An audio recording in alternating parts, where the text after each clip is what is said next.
one. What a great country we live in. I just want to make a statement. I'm feeling very patriotic right now because, like, if Eric was born in China, they just throw him in a river and get rid of him, like yesterday's news. In this country, they give you an assistant, like they give you a whole, dude to take care of you and they pay for it.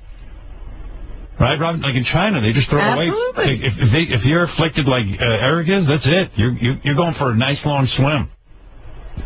Good luck. Yeah, it sucks. This was going to be the last trip going down to L.A. with Jan. Oh. Now I'm going to still try to figure when my parents are here how to be able to go down there and go do acting gigs and stuff like that. Yeah, your parents aren't going to put up with that. You're done. Well, my dad went. The first time I ever did an acting gig, The American Dreams, my dad was actually the one that went with me. Yeah, and then he saw what there was, and now he's not into it anymore. And what about when you want to go to the bunny ranch or porn or girls? You're not doing that. You ain't doing that shit anymore. You're out of that story with your dad now. Jan was the key to all this. Well, I'm out of the bunny ranch because that one before. I know, but I'm just saying. Into high elevation. Let's just say the bunny ranch moves to a low elevation all of a sudden. We have an opportunity. You're still not going. What are you going to do, tell your dad to take you down to the bunny ranch? Yeah, right. Yeah, like Jan was the dude. I mean, Jan was your key to all the fun. You ought to, sorry to hear that. You ought to beg that guy to stay. My parents were also the ones that went with me when I did the show for you, the American Idol. Yeah, but they see what's going on now. They're gonna put the clamp on you. What about any shot of getting pussy is over for you, dude? It's crazy. Probably. Yeah. Oh. Did you beg Jan to stay?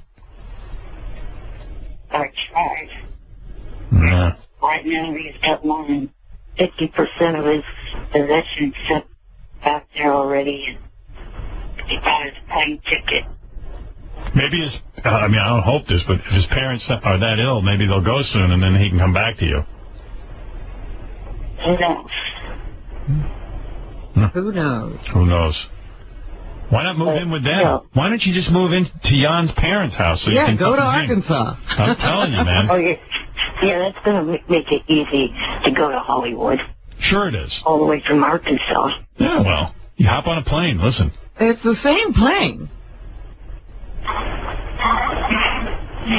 Poor Eric. Parents Eric's are taking thinking about his acting career. This is such a great country where the country pays for like a Jan. If he was born in Kenya, a lion would have eaten him at birth. They just feed you to a lion. And even if he moves in with Jan and his parents, it'd be a good deal because then like Jan could take off with Eric and stuff. Maybe Jan can be available for special assignment when when there's chicks involved or trips to Hollywood. Yeah, who knows? He's going to hopefully try to come back next year for his school reunion. And, we're going to have to pack a lot in when Jan comes back for that school reunion. Oh, my goodness. Yeah. It might kill him. Yeah. Oh, my God. Eric's parents are taking over. Can't you hire a new Jan? I mean, you got the dough. Why not? I don't know. I mean, I don't really know anyone that I know enough to be comfortable with them. Huh. I don't get comfortable with them. You could hire, remember that guy KC who used to work for me? Oh, no. Oh, sure. Why not? They'll find Eric in a trash bag. No, Casey could handle it. I got along with Casey the one weekend that I seen him at a Killer Lick comedy, but I don't think that I would like to have him as a helper. No. I think he'd be good. Big, strong boy. You know who's looking for work? Have you heard from Casey? You know who's looking for work? Beetlejuice. Oh, get out of here. Imagine he moves in with Eric. That will not work. Not even one little bit. Beetlejuice can't lift Eric. How about Gary the Conqueror?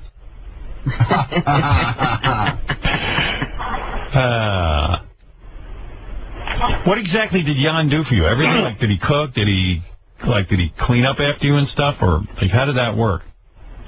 Yes, that's exactly what he did.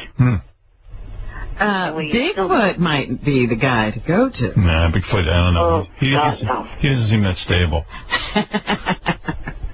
Quite frankly, neither does Eric, but you need somebody there with some sense. Well, sorry to hear about your parents taking over, Eric. I mean, doesn't sound like girls will be in the future for you if we get anything going, but I guess the party has to stop sometime, but it's just not the same. And if I was you, I'd look for a new Jan. Because like, having your parents around turns you into a little boy again, not a man. And why would his parents want him to be a little boy? You could find another Jan. It takes some time, Eric. You'll have to interview people. How about that guy, Gonzo? Let me see if that guy doesn't have a job. Do you have a job, Gonzo? Yeah, I have a job. Oh, you do? Yeah. Would you switch careers and how much does it pay, Eric?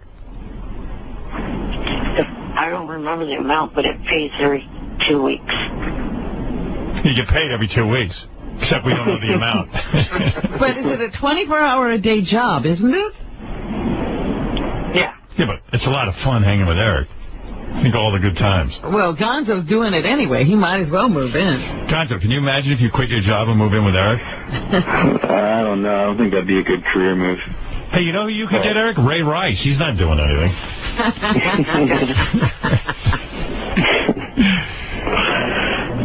You know who's a good babysitter? Wendy the retard, or whatever. What's her new name? Wendy the Conqueror? Wendy the slow adult? Wendy the slow adult. She left a whole set. Hey, guys, I got to go. Gonzo, you got anything you want to say? And I just wanted to say that because I didn't think that Eric donated to ALS and because he confessed to me that he didn't do it. I sent some audio clips of him saying he didn't donate. But that was done, I think, the night before I actually did. It won't. All right, guys. I got to go. All right. All right, guys. Thank you. All right.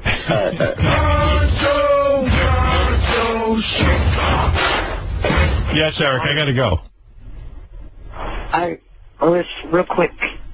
I was supposed to this week meet the Jacksons, Ashley Tisdale, and a bunch of other people that I'm not going to be able to meet.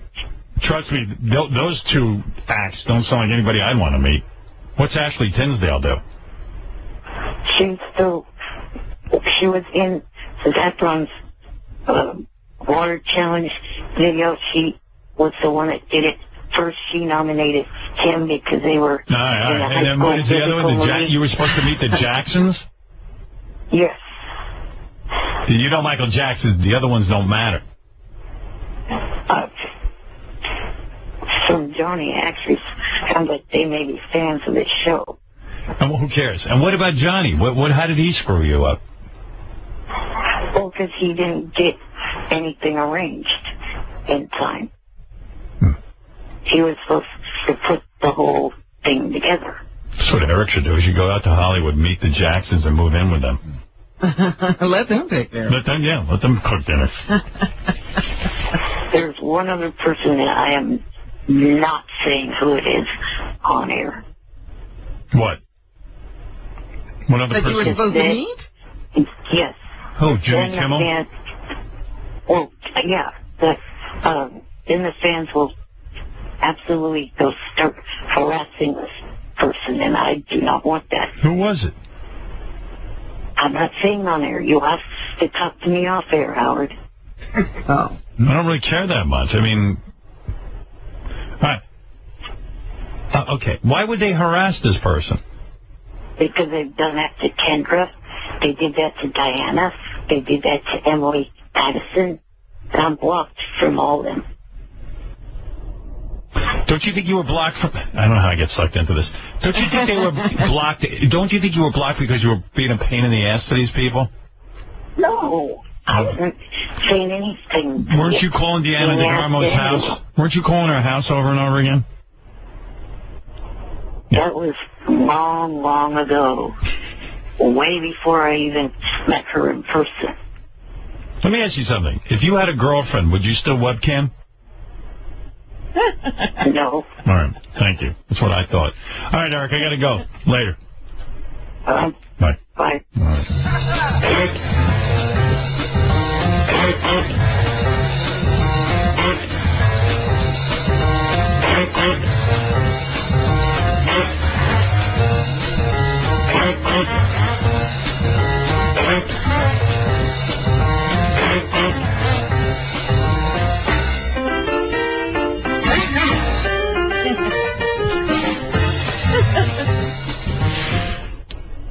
Yeah, Eric took the ice bucket challenge.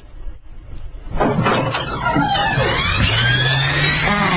this is Eric the actor, and I accept your nomination, Zac Efron, for the Ice Bucket Challenge. Here we go! Oh no! I knew this would happen! My power gift is Jordan out! God damn you, Efron! Bucket Challenge! There he is. Every single show he does get canceled. Every single show he did is gone. He has my fire and it doesn't cancel. But Eric thinks his acting will go on.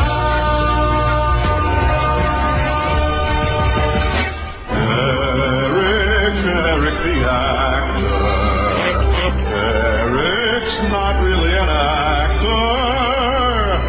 Every show he's in has been cancelled. What a loser Eric is. Eric the actor. Eric's not really an actor. He won't even take a gay role. What a little. He's Eric the actor.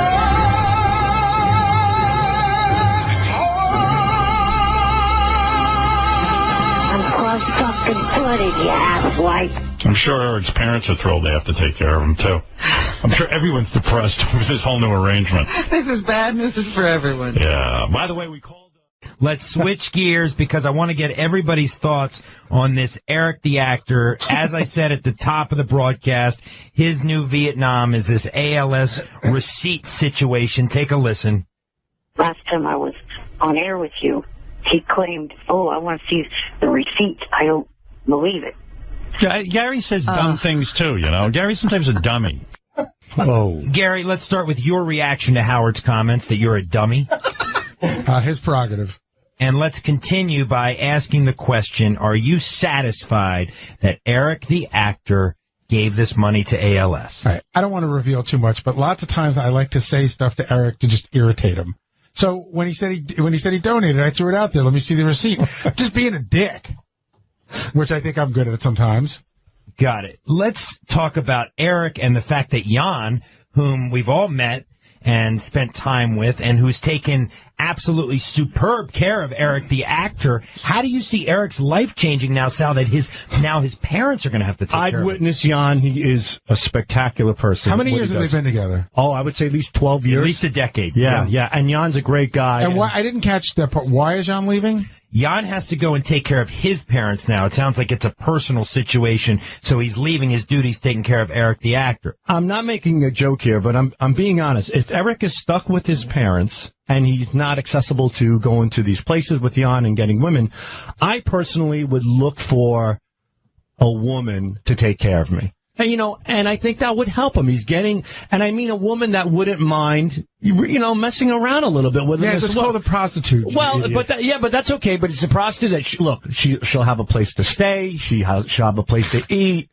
And you have a warped sense of how the world But there are women works. out I'm there. sure there are. I hear all the time about these old men. They hire these Jamaican nurses and they're jacking these guys off left and right. Where do you hear that? Yeah. Well, every time some guy dies and people go for the will, you find out that Inga, the maid, he left everything to her. I think every time is a sweeping generalization. Again, where do you hear, these are all things that you act like. No, I've had some personal, I'm not going to say out here, but I know one or two situations. And you know what? So what? It was a partnership of some sort. I'm saying if I was Eric, I would go on like Backpage or something, one of these sites and say, hey, not only, but feed me, clean me, and give me a hand job. Let's be clear. He needs a caregiver. Ronnie, for example, last year, you guys were out in Vegas. I was there to cover it.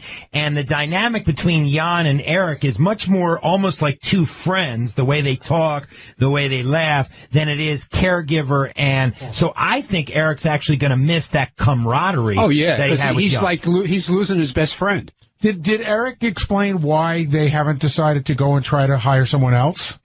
I didn't get any full explanation there, except that it sounds like the easiest thing was for Eric's parents to just step in and do it. But Ronnie, what do you see as the potential pitfalls there? First of all, he's probably going to be a lot less, like now he's out in the open. With Jan, he's able to go places and do things more and you know, be on the phone with the show. And so I think his parents are going to curb him a lot from doing, you know, things that he loves to do, like get on the air and bust Gary's balls and call into the show whenever he wants. I think that's gonna slow down now. What do you think, Gary? Do you think Eric's participation in the show might wane now? Anytime you make a change, you never know. You know, and I know that he's always said that maybe his family isn't so fond of his appearances on the show, so it remains to be seen. Sal, what dynamic between caregiver and whackpacker do you find most interesting? So you have Jan and Eric, you know, Wendy is pretty much taken care of by her mother. You know, there are different dynamics at play. I've always found the Jan, Eric, the actor one fascinating, as I said, because they're so close. Gary the retard had somebody, or Gary the Conqueror, as we call him now. He had this particular guy. When we were on the road doing comedy, he had a guy taking care of him, and this guy, Jason, great guy, he was a comedian as well. And he was really, really sweet to Gary, and it was great to see them getting along, but you have to put up with a lot of stuff behind the scenes that people don't see, like Jason would lay down in one bed, Gary would lay down in the other, and then all of a sudden he'd turn his head and, you know, Gary's jerking off. You know? And he'd be like, Gary, are you jerking off? And Gary would be like, shut up, I'm just scratching myself, and be stuff like that. So, you know, these are things that you have to come across. But every handler I've seen with the Whack Pack has been always really, really great. You know who's got some great stories? We should talk to Shuli one day about being on the road with Beetlejuice and what it's like to be Beetlejuice's roommate. We need to take a quick break. When we come back, I do want to discuss all of you guys and what it might be like for you to take care of your parents if they're still living. And I also want to cover Slash.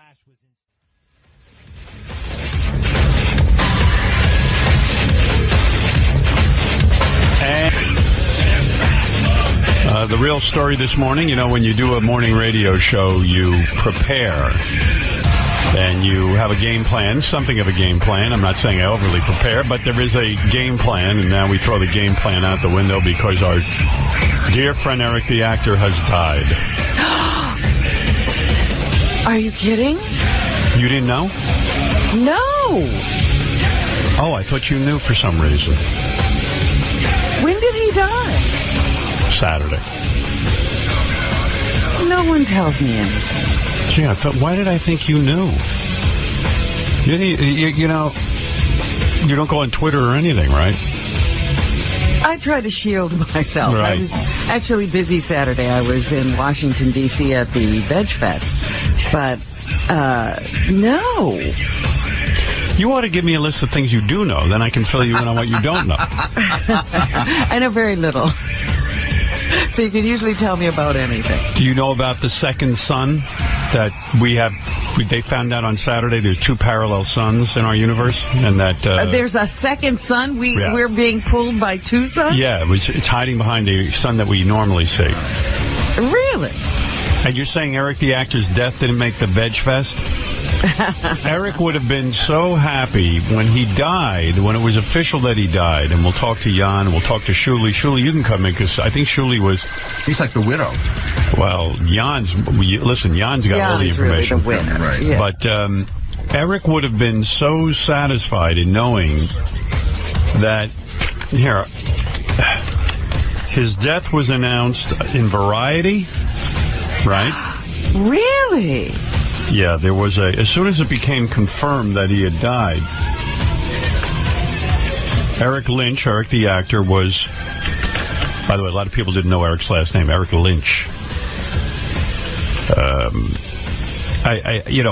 He just would have been so happy with the fact that he was in on the Us magazine website announcing his death. I mean, Eric loved fame. Well, he, felt that he was in show business. Shuli, you spoke with Eric on Friday, I believe? Yeah, I was on my way to do a show, and he called me Friday. And normally I always let it go to voicemail. Right. And for some reason, I just decided to pick up. And see what was doing. And he was upset at Gonzo. Gonzo? Yeah. And he was just ranting. What had Gonzo done this time? So apparently Gonzo had prank called a gay relationship show on the internet. Oh, I see. And he prank called as somebody who was in a relationship with Eric. Right. And he called as Jan. And Eric. Oh, my goodness. And Eric didn't like it, and he called me upset. So I told him I would handle it, but could he call me right back and leave me a voicemail about it? I'll play you some of Eric always called us every morning on the voicemail. There was always a message from Eric waiting, upset about something or other that was going on. But on the phone... So his death was sudden. It wasn't, you know... Jan, what happened? And, Jan, you've taken care of Eric for... I think it was 9 years. 9 years, right? Well, almost 9 years. Almost 9 years. I mean, Jan more than anyone... Jan, Eric announced to us just on, I guess it was on Tuesday. Last week, Tuesday show that you, of course, had to leave him because you have to take care of your parents, and that came up in your life. And I think, Jan, more than anything, Eric really adored you, loved you, because he was also dependent on you. I sensed real sadness and fear in Eric because... From that announcement, because his parents... would now be taking care of him, and I think in a lot of ways that represented his freedom being taken away, right? I think some parts, yeah. Howard, the day that he died was technically Jan's last day. Right. Working wow. with him. And I really think that, literally, his heart was broken. I think Eric had a broken heart because Jan was such a good friend to Eric. You guys became friends in high school, right, Jan? Junior high. Junior high. So Jan was while people were picking on him, Jan stepped up and, was a friend to him. Jan, how did you end up taking care of Eric? How did that all come about? When his dad retired, his parents moved up to the mountains, and he got bored up there, and his parents called me and asked me if I would move in with them. Oh. And in the city. And it wasn't your life's ambition to take care of Eric, but it just sort of worked out that way. Yeah. I know you're broken up. Tell me what happened. Eric seemed fine on Friday when he spoke to Shuli. Was he complaining of anything? I'd say about Thursday night, the normal thing, he always has stomach issues because of his diet and stuff, started. And that was normal. And then Friday night, I told him he didn't look too good. He should call his parents and go to the doctors. And he said, no, it's just my stomach. I was like, no, you look a little jaundiced. And he said he felt perfectly fine besides his stomach. And like everybody said last week when he called the show, he sounded perfectly fine. Yeah. And then Saturday morning, he woke up. He had to use the bathroom, and he said he felt unstable, and he wanted to call the ambulance. So we called the ambulance, and when they showed up, his blood pressure and stuff was pretty bad, pretty low. They got him to the hospital. They got that all stable. They did tests, and his kidneys and liver started shutting down, and pretty much about 3:15, his body just shut down. 3:15 in the afternoon. Well, Jan, I hear the pain in your voice. I loved Eric. I truly, truly loved him. I mean, when Eric would call in, I got so excited because he was the greatest. And what I loved about Eric, Jan, maybe you feel the same way, I don't know, but what I loved about him was that here was this guy afflicted with everything on the planet. I mean, you couldn't have gotten worse luck dealt to you. And Eric didn't view it that way. Eric wasn't a guy who acted any differently than any of us. I was always amazed how feisty he was, how pissed off he was, how he called me Big Nose and Gary Beavertooth, and what I loved about Eric, most people in Eric's condition would be bitter. But Eric loved life. He loved watching TV. He loved celebrities. He loved show business. He loved wrestling. He was passionate. A real fan. He was a fan. And I was like, oh, my God, Eric, you see so many people who, let's say, are in a wheelchair or who have Eric's, all of his physical deformities, really. And his foot, it was club-footed. His foot was turned around. It was a whole thing. Couldn't walk. And out of all of this, he still carried on like a maniac. Yeah. And it was the greatest. I said, this One guy... of the best things would be all of the demands. Johnny hasn't done this, and Johnny hasn't done My that. favorite Eric moment, Jan, was... I have a couple when I think about him. I'm thinking about... You okay, Jan? Yeah, I'm fine. Yeah. I think my favorite moment... Well, I have a couple, and I'll play some of them. But my favorite moment had to be when Eric gotten a job on a TV show that we got for him in plain sight. And he had to go down to New Mexico, but he was afraid that werewolves lived in New Mexico because Johnny told him, he read on IMDb, that there are werewolves in New Mexico. I was there for this. It was amazing. Yeah, and it was the greatest thing as I go, here in the middle of everything, Eric says, look, I don't want... He's demanding. And I convinced the guy, I said, do you think they'd put all their actors in danger with werewolves? I didn't try to convince him that there weren't werewolves because he wasn't hearing any of that. I believe he requested silver in his writer. Yeah. Right, yeah.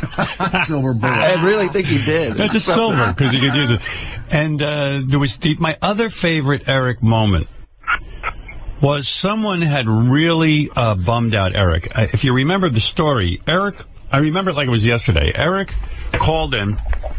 He was completely pissed off. There was a guy from his high school going around claiming that Eric ruined high school because Eric forced him to put in a wheelchair ramp, which wasn't true. And Eric was so bent out of shape about it that he called up Johnny and he left him a voice message. And he said, Johnny, this guy's a pain in the ass. Take care of it. You know what to do. You know what to do.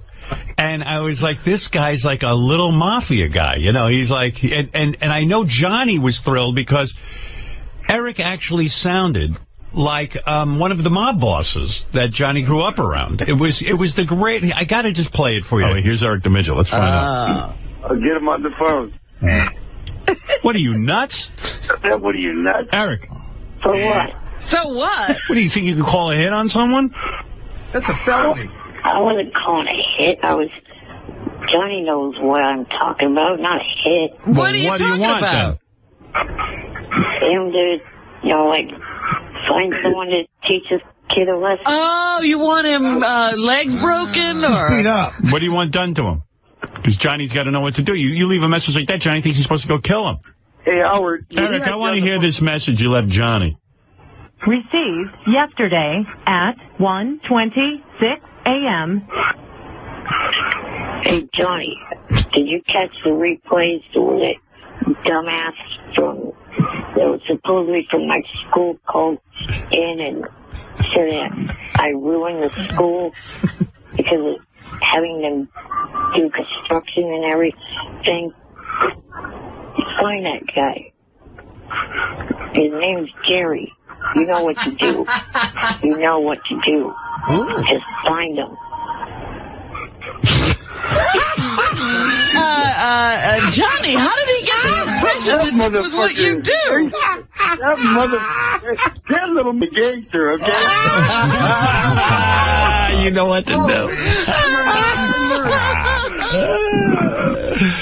Oh, my God. Jan, so you get a call that Eric has died from the hospital, that they call you? Are you the person they call? No, I was there. You were there. Yeah, he went with him to the hospital. All right, tell me what you're feeling, Jan, because you must be in shock over this. This is a guy you spent every single day with. Did you ever have a day off even? Just a little bit during Christmas time. And you, yeah. It was complete shock because it was out of nowhere. It wasn't expected. It was all he thought he was having was stomach problems, and it was out of nowhere. And then, like Shuli said, today I was supposed to be. Yeah, today I would be leaving to go to stay in a hotel and then going to the airport tomorrow. So it's just a little eerie that it was on my last day. How hard was it for you to leave, Eric? Had you sort of been at the end of it? Like, had you kind of said, I can't do this anymore? Or was it, I know you have to take care of your parents. Was it hard for you to leave, Eric? Yeah, it sucked. It sucked. I knew it was bothering him. It was hard on him because you represented his freedom, really. I mean, nobody at 30, Eric was 39, by the way. No one at 39 wants to be sort of with their parents and have their parents taking care of them. You represented his freedom. Like, his parents weren't going to take him to the bunny ranch. You were willing to do that, you know? Yeah, yeah. And I think he was taking it hard, wasn't he? Yeah, he was. And, of course, even though the last, I'd say, year he hadn't been feeling much but to just hang out on his bed because arthritis and stuff, he still kind of stared at me and he wouldn't be able to do as much stuff. Yeah. So when are they doing the funeral? There isn't nothing planned yet. They've got to get that all still planned yet. I can, because I know on the internet there's all kinds of fake funeral services telling people to go to certain churches in Sacramento. There is nothing yet, and when there will be, his family's just going to have a small private funeral, and they ask for privacy and respect. Right. His family asked if any fans want to honor him. Eric, pretty much when he was younger, grew up in the Shriners Hospital, Sacramento / San Francisco, and said if they want to honor him, they can put a donation in his name to the Shriners, Sacramento. Hard to believe. And then, go ahead, yeah. And then they know, his parents know about the Stern fan groups that meet up. They said feel free if they want to have get-togethers and mourn him together. But there's not going to be a public service for him. Right. Well, you know, Jan, Eric was a little in stature, but a big presence, particularly on this show. I was just so taken with him. And you know, I was saying earlier, you know, Eric loved the spotlight. He really did. He'd love to be at these events. He would love to be a part of everything. And, you know, he was just saying that he was upset with Johnny for not getting together some trip because he was going to go visit the Jimmy Kimmel show and do a lot of things down in Los Angeles. Probably he was always upset with Johnny for not getting him on things. It literally was a phone call every week from him about that. But I was saying, Jan, too bad Eric isn't around to see that. He's on this TMZ website. He's in Us Weekly. There's a big picture of him.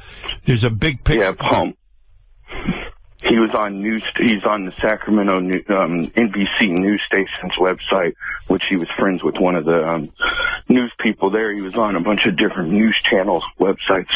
His death was announced pretty much everywhere. His death was announced by Variety magazine, which is the show business Bible. You know, I mean, wow. He made it. He made it. He made it. He's finally an actor. He was. Last night, I don't know if it's changed, he was number 5 trending on Twitter and then number 6 trending worldwide on all web. He was number 1 for like an hour on Twitter, or maybe more, but he was number 1 on there. That would have been important to Eric, right, Jan? Yeah. He would have liked that. Jan, what is your future? What are you going to be doing? I mean, I know you're going to take care of your parents. They're ill. How is this affecting your life, and what's your game plan? I'm staying an extra week, and then, like you said, going to take care of my parents. I guess you could say everything happens all at one time. My dad got put in a wheelchair, and my mom is going blind.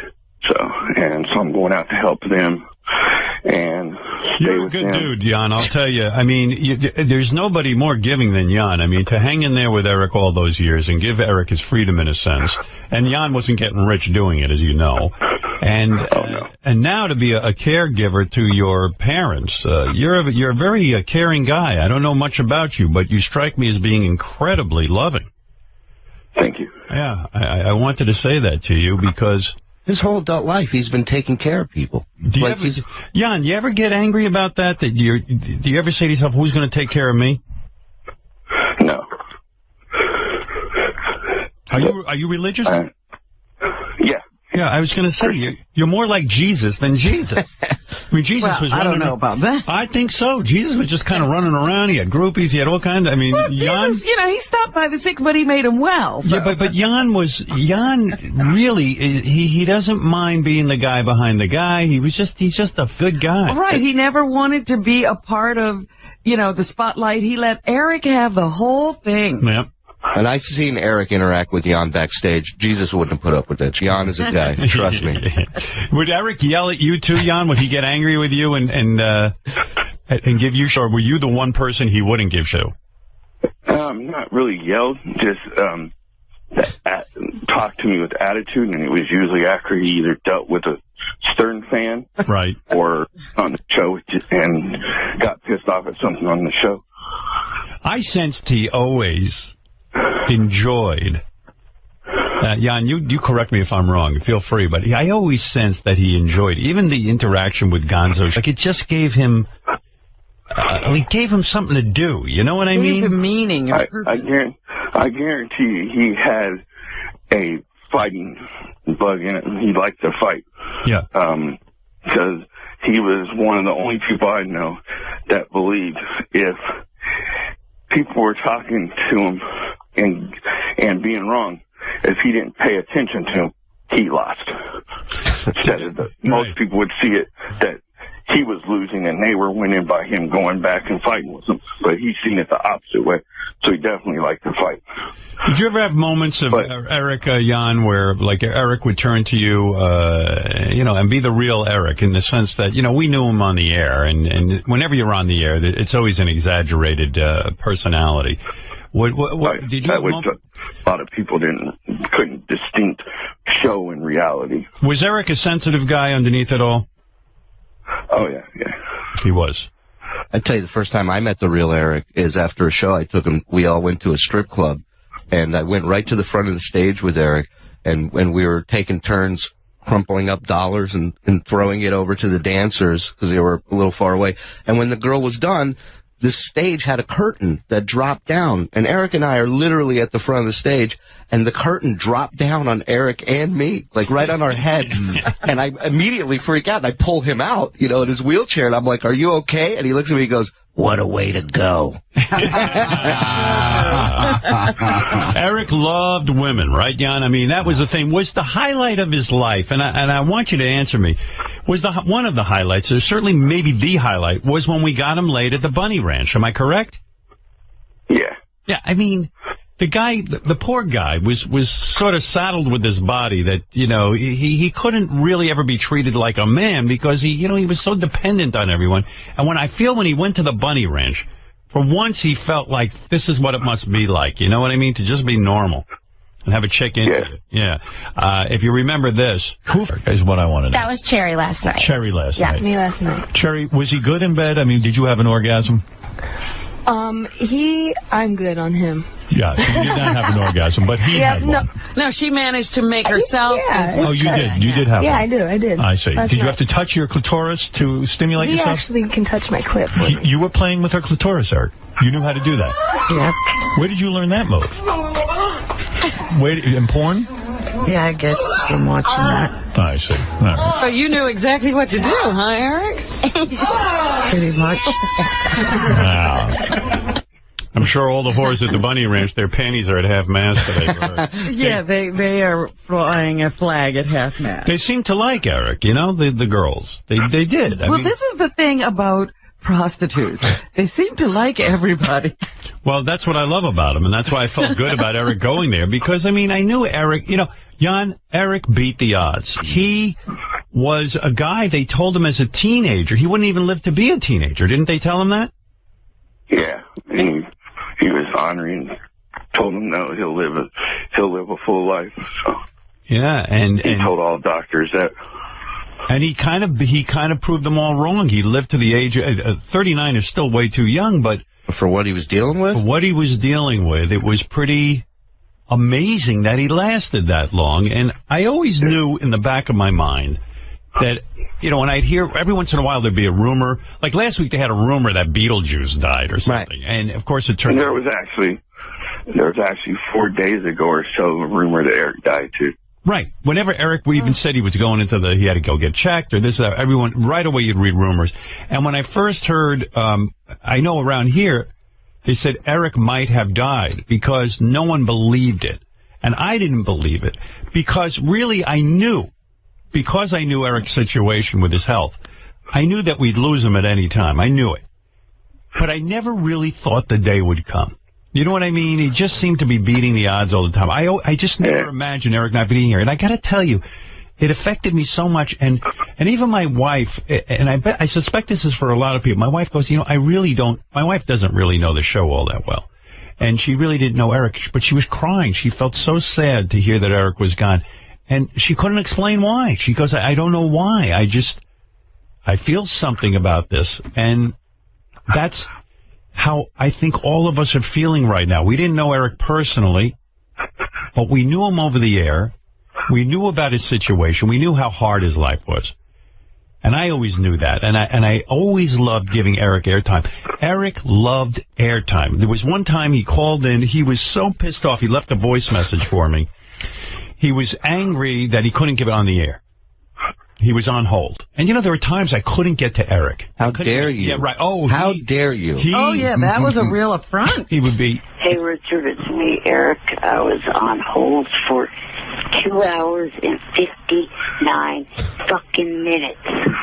I'm getting sick of this This is getting fucking ridiculous as hell. He needs to start taking calls from his regular callers that used to call him on K-Rock. I mean, getting annoyed with it.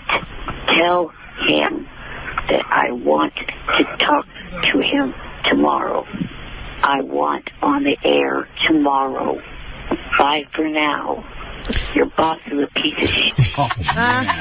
He would get so mad. There were times he would call in and go, I can't believe you spoke to, like, you know, Julia Roberts for an hour, you know? Like he'd be, how about when he'd say, you didn't take my call when you were talking to this person? Oh, he'd get so mad. I remember one time Simon Cowell was on, and, you know, when we first met Eric, he was so into American Idol. He was Eric the Idol expert. He was Eric the Idol expert, right. And he wanted Kelly Clarkson at the time and Diana DeGarmo. And when I finally had Simon on, I promised Eric I would at least bring it up to Simon. Eric the Midget is on the phone. He's in a wheelchair. Eric, I said I'd do this for you. I'm going to do it, okay? Okay. All right. The kid wants to have either with Kelly Clarkson or Carrie Underwood. Right. He wants a date, is what he's called. And he wants you Thank to... you, Robin. You guys... Well, he's hoping it'll lead to either a hand release of some kind or something. And he's probably not long for the world. How much longer do you have to live with your condition, Eric? I've outlived what the doctor said. How long did they give you to live? How long did they tell you would live? They said I wouldn't make it on my teens. Now, So this is borrowed time. This is borrowed time, okay, you guys. So we're talking about seconds here. Right. Eric, can I suggest something? Why don't you go for someone who maybe made the top 100 rather than the two winners? That's what I said. The guy is going to die. No, but they're not even. But they're not even the cute ones. Simon Calgary, we're talking about one of my favorite memories with you and him was when you were first signing on to do AGT and you had him on the phone. Right. And you pitched him an idea. You said, what if we come back from commercial, the camera pans the judges' tables, you're sitting on my lap. Right. We don't ever explain who you are or why you're there. Just put him there. Would you do that? And his reply is just a pause and he goes, I'm 37 years old. That's one of the best responses ever. God, that's so great. First time he ever called in. was about Kelly Clarkson. Yeah, it was about Kelly Clarkson. He wanted to defend her. I think I called her. And called Friday. Saturday night. Yeah, I called her fat, and Eric just was beside himself. But Friday was his 12-year anniversary. Is that right? Yeah, Wow. and I was supposed to see Thursday. I was supposed to do an interview with him for the news. He texted me. He said my stomach's not doing well. Can we do it Friday? Right. So Friday I had the story from Thursday plus his anniversary, and he usually 1 o'clock our time. He's usually up on the West Coast. He wasn't up like he normally was, and we missed each other, and he'd never let that happen. You know, you're right. I see here September 19th, 2002, this clip is from. Eric, how old are you? 27. What's wrong with you? There's something wrong, right? Well, I'm a disabled person. Yeah, okay. You're a guy? Yeah. Oh. I'm only 3'5", 3'6". We got to get you down here. 3'5", what are you, a midget? Yeah. And what, are you ill or something? No, it's just, it's 5 o'clock in the morning here. Are you shorter than Mini-Me? No, I think he's around the 2-foot mark. Wow. Right. I'm always amazed at how little Mini-Me is. Yeah. If Mini-Me's 2 foot, you're 3'5"? 3'5". You tower over him. Yeah. Somewhere in between that.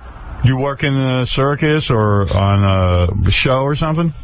No, I'd like to get into show business, into acting, and into singing and stuff like that. What do you do right now? Actually, nothing. I'm living off SSI. When's the last time you got laid? Never. Wow. This guy's never gotten laid. Wow. What a gift you gave him. Yeah, get laid, sitting huh? here thinking, look, he's sitting there, he had hopes and dreams of being in show business. When I hear that clip, I'm like, Eric wanted to be a singer. I was like, I've never heard him sing ever. I mean, we should have gotten him a singing We had job. him sing. I hear Well, you had him do that wild thing one time. Right, yeah. His singing was not his thing. You know, but Eric did act. I mean, we got him on about, I don't know, 10 shows maybe? I remember watching him on the set of In Plain Sight in New Mexico, and just, you know, how seriously he took the job and how well he wanted to do at it. And it wasn't about getting out there and fucking around. Like, he saw himself as an actor, and he was hired as one, and he was going to do his job. Oh, yeah. No, he wasn't kidding around. In Plain Sight with Mary McCormick. I mean, he... I promised I'd get her help. I keep my promises. Oh, we'll get her to Finkel. Anyway, good job.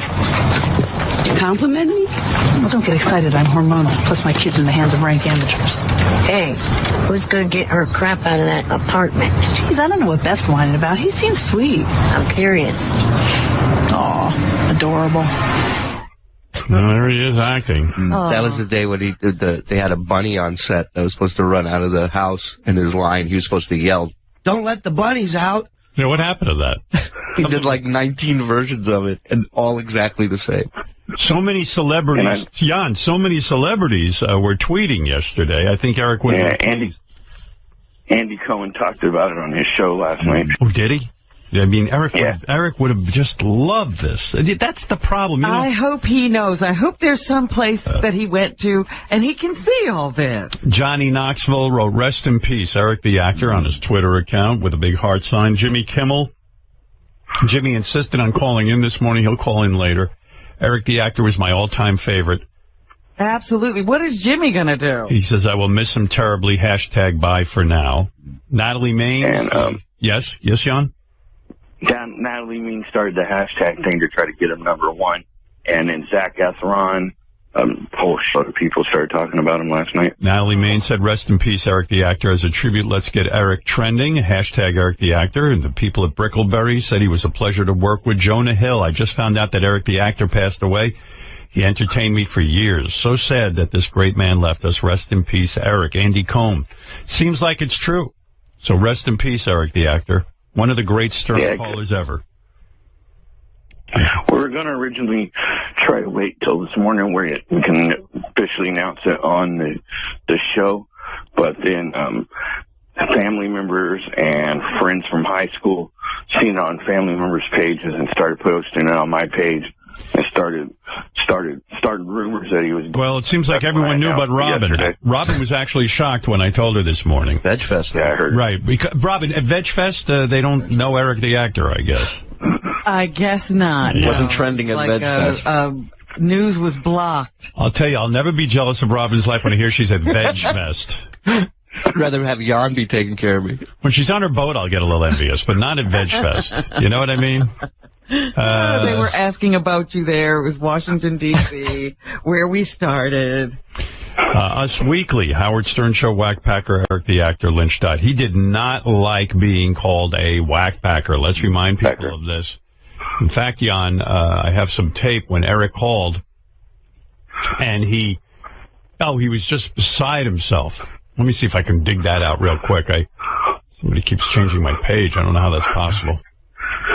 Are you crying, Jan, or is that a breathing situation? No, I'm walking around outside where I don't keep people up. Oh, okay. Yeah. You're out of breath, it sounds like. Yeah, I'm just walking around, so I didn't want to keep people up.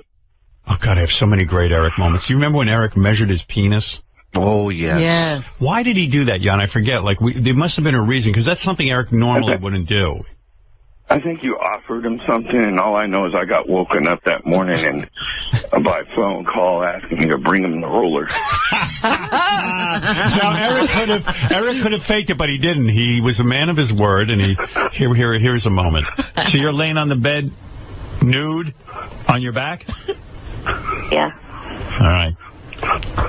Just want to picture this. And you're fully aroused? Yes. Are you ready to measure? Yeah. All right, go ahead. It's, Be honest. From your shaft, not from your balls. I know. I remember what you told me. God knows what I told him. Like your son. 5 inches. You're 5 inches. Fully aroused. Poor Jan. Somewhere a little over. Jan, did you throw away that ruler after that, or did you keep it? I don't know what happened to it, to tell you the truth. Jan's blocked out that whole evening. Well, that wasn't the only time that something like that happened. That time that he was, well, I guess you could say something, or whatever you would consider through email, taking a picture of his cock and sending it out. I walked in on him when he was doing it. And what, was he ashamed that you walked in on him? No, he got me that he just used the bathroom and he hadn't got his pants up yet. Oh, that's the greatest. Mind your business. He had a cover story. Oh, that's so great. I have so many, oh my God, Eric with women. Eric and his penis got him into more trouble. Remember when Eric was in love with Kendra? She was a girl who had sort of... yeah, that was probably his second most highlight with the girl till after she pretty much showed that she was a fake. Yeah, Kendra had what, a website? She was right, she was some kind of a cam girl, webcam girl or something. And Eric and then she worked at a strip club in Phoenix. Yeah, and Eric was falling in love with her, and he would call up irate if anybody said anything about her. He really he really thought of her as like a girlfriend, right, Jan? Yeah. Eric, she's a porn star, right? No. Eric, I'm looking at her website. Can you define pornography for me, Eric? She's got live webcams where she's naked on her website. She's got live webcams where she makes up with chicks. Is that not pornography? Horsetoot. Shut up. Well, what is wrong about that? Well, I'm just looking at... I don't even know who this is. Is she... She has a website, Howard. So I can tell you. Does she have a website, Eric? If you would shut the up for a minute, I will tell you. This is his best phone call ever. Of all the ways I thought this guy would die, I never thought of an aneurysm. He's got a girlfriend now. Look at the guy. Wait a minute, on fire. he's going to fight you. Is he on meth? Eric loved the show, didn't he? It gave him a reason it gave him fame. It gave him so much, right? Yeah. He liked the fame. He liked the fighting, like I said earlier. Yeah. What a character. God, I loved him. I mean, people say, what people say, I just love the guy. I loved him. Sometimes Gary would come to me and go... I can't believe... What? Gary would come to me sometimes, and he would say, Howard, how can you put this guy on? He's ungrateful. I go, Gary, that's what's so great about him. Right. He's not sitting there sucking somebody's dick for airtime. He's like, it's just unbelievable. There's nobody that's dealt that hand in life that is like you to the rest of the world. Yeah, they're usually a little giving, a little meekish, something, you know? No, not him. Gary, you had a love-hate relationship with Eric, didn't you? I mean, I did. And more hate than love, because you know what? I feel actually good. He was, first of all, I know he was really mad at me this last week because I gave him a hard time about the ALS challenge, but I always saw it as, like, ball-breaking, meaning, like, I didn't go home and say to my family, I hate Eric. Like it was here, I went for them, and then I just left it there. And I love tweaking him, there's no doubt about it. But when I spoke to him last year off the air about coming to the birthday show, which, by the way, he's up as well, I thought I had a good conversation with him, and I thought we were sort of in a good place. But yeah, I like breaking his balls, and he did get under my skin. You didn't like Eric, though. You genuinely didn't like him. You would really get him. Can I tell a story? This is where it turned for me. I always liked him. And I felt for him. And so he asked me once, could you get me into the American Idol show in Sacramento? So I remember talking to you, and you said, hey, if you can help the guy out. So I had to call a friend of a friend who ran the venue. You know, it was not an easy thing to do. So if Eric asked me on a Tuesday morning, I immediately went to work on it. When I came in Thursday morning, he had left me this vicious voicemail. Listen, if you're around with me, I will get you. And I called him back and I go, Eric, I'm trying to help you. Like, I got other work to do. Right. But that's who he was. Yeah. And it would drive you nuts because you felt he was unappreciative. But what I loved about him, Gary, which I always had to explain myself to Gary, because Gary would say, how can you do this? He's driving me crazy. I can't stand this guy. I said, but it's the greatest. It's so great because Eric,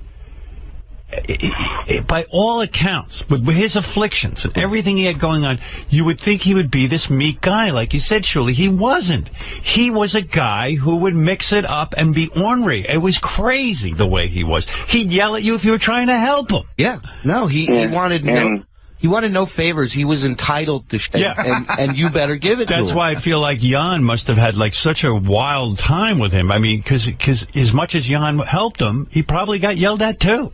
Oh, just last week I have a voicemail from Eric calling Gary an ape-face for calling him a liar about ALS. Oh, my God. Oh. And then Johnny and him would come up with this craziest, most outlandish to come up with to call in the show about. But the thing I love most about that is Eric, at his core, was such a good guy that when you finally get him on the spot, you're like, dude, come clean. What's going on with this? And he'd go, all right. He wouldn't get to your face for too long. Yeah, he was good. One of my favorite moments, Jan, was when Eric decided to go out on his own. He started with Johnny, his own internet radio station, and it was all Eric was the linchpin of this whole thing. And Eric's show, when we would play back Eric's show, it was the greatest thing ever. Dad wanted to know, I believe, what your last movie that you went to go see. Which movie was that? Yeah, I wish I didn't go see it.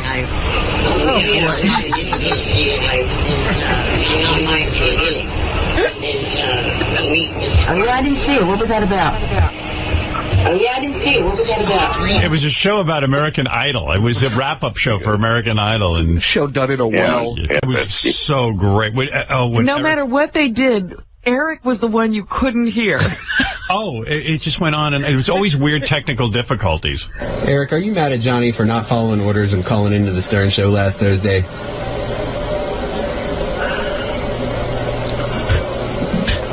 Well, it was really not orders. When I made this statement that I made the other day, you couldn't write this stuff. I knew Johnny wasn't calling in anymore. I was basically... You couldn't write this stuff. Oh, it was amazing. That's a great question. Yeah. Jan, it was unbelievable, right? And then there was one point Eric then Eric gave up on the American Idol show. He decided to have a country music show. And the country music show, the problem was the music was louder than Eric.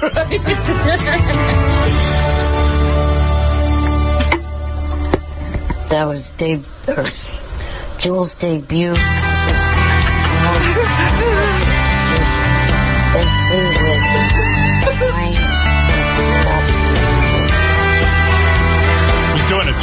right now.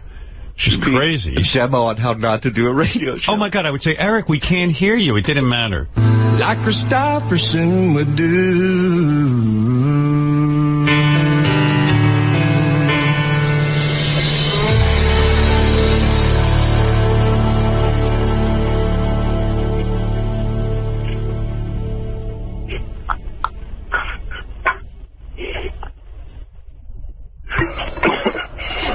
Got a cold breeze on my left, I got my wedding band. I've been He's talking. around now and I'm But there was that long gap that he couldn't get started. the only one who can set my He loved country music, right, Jan? That was his thing.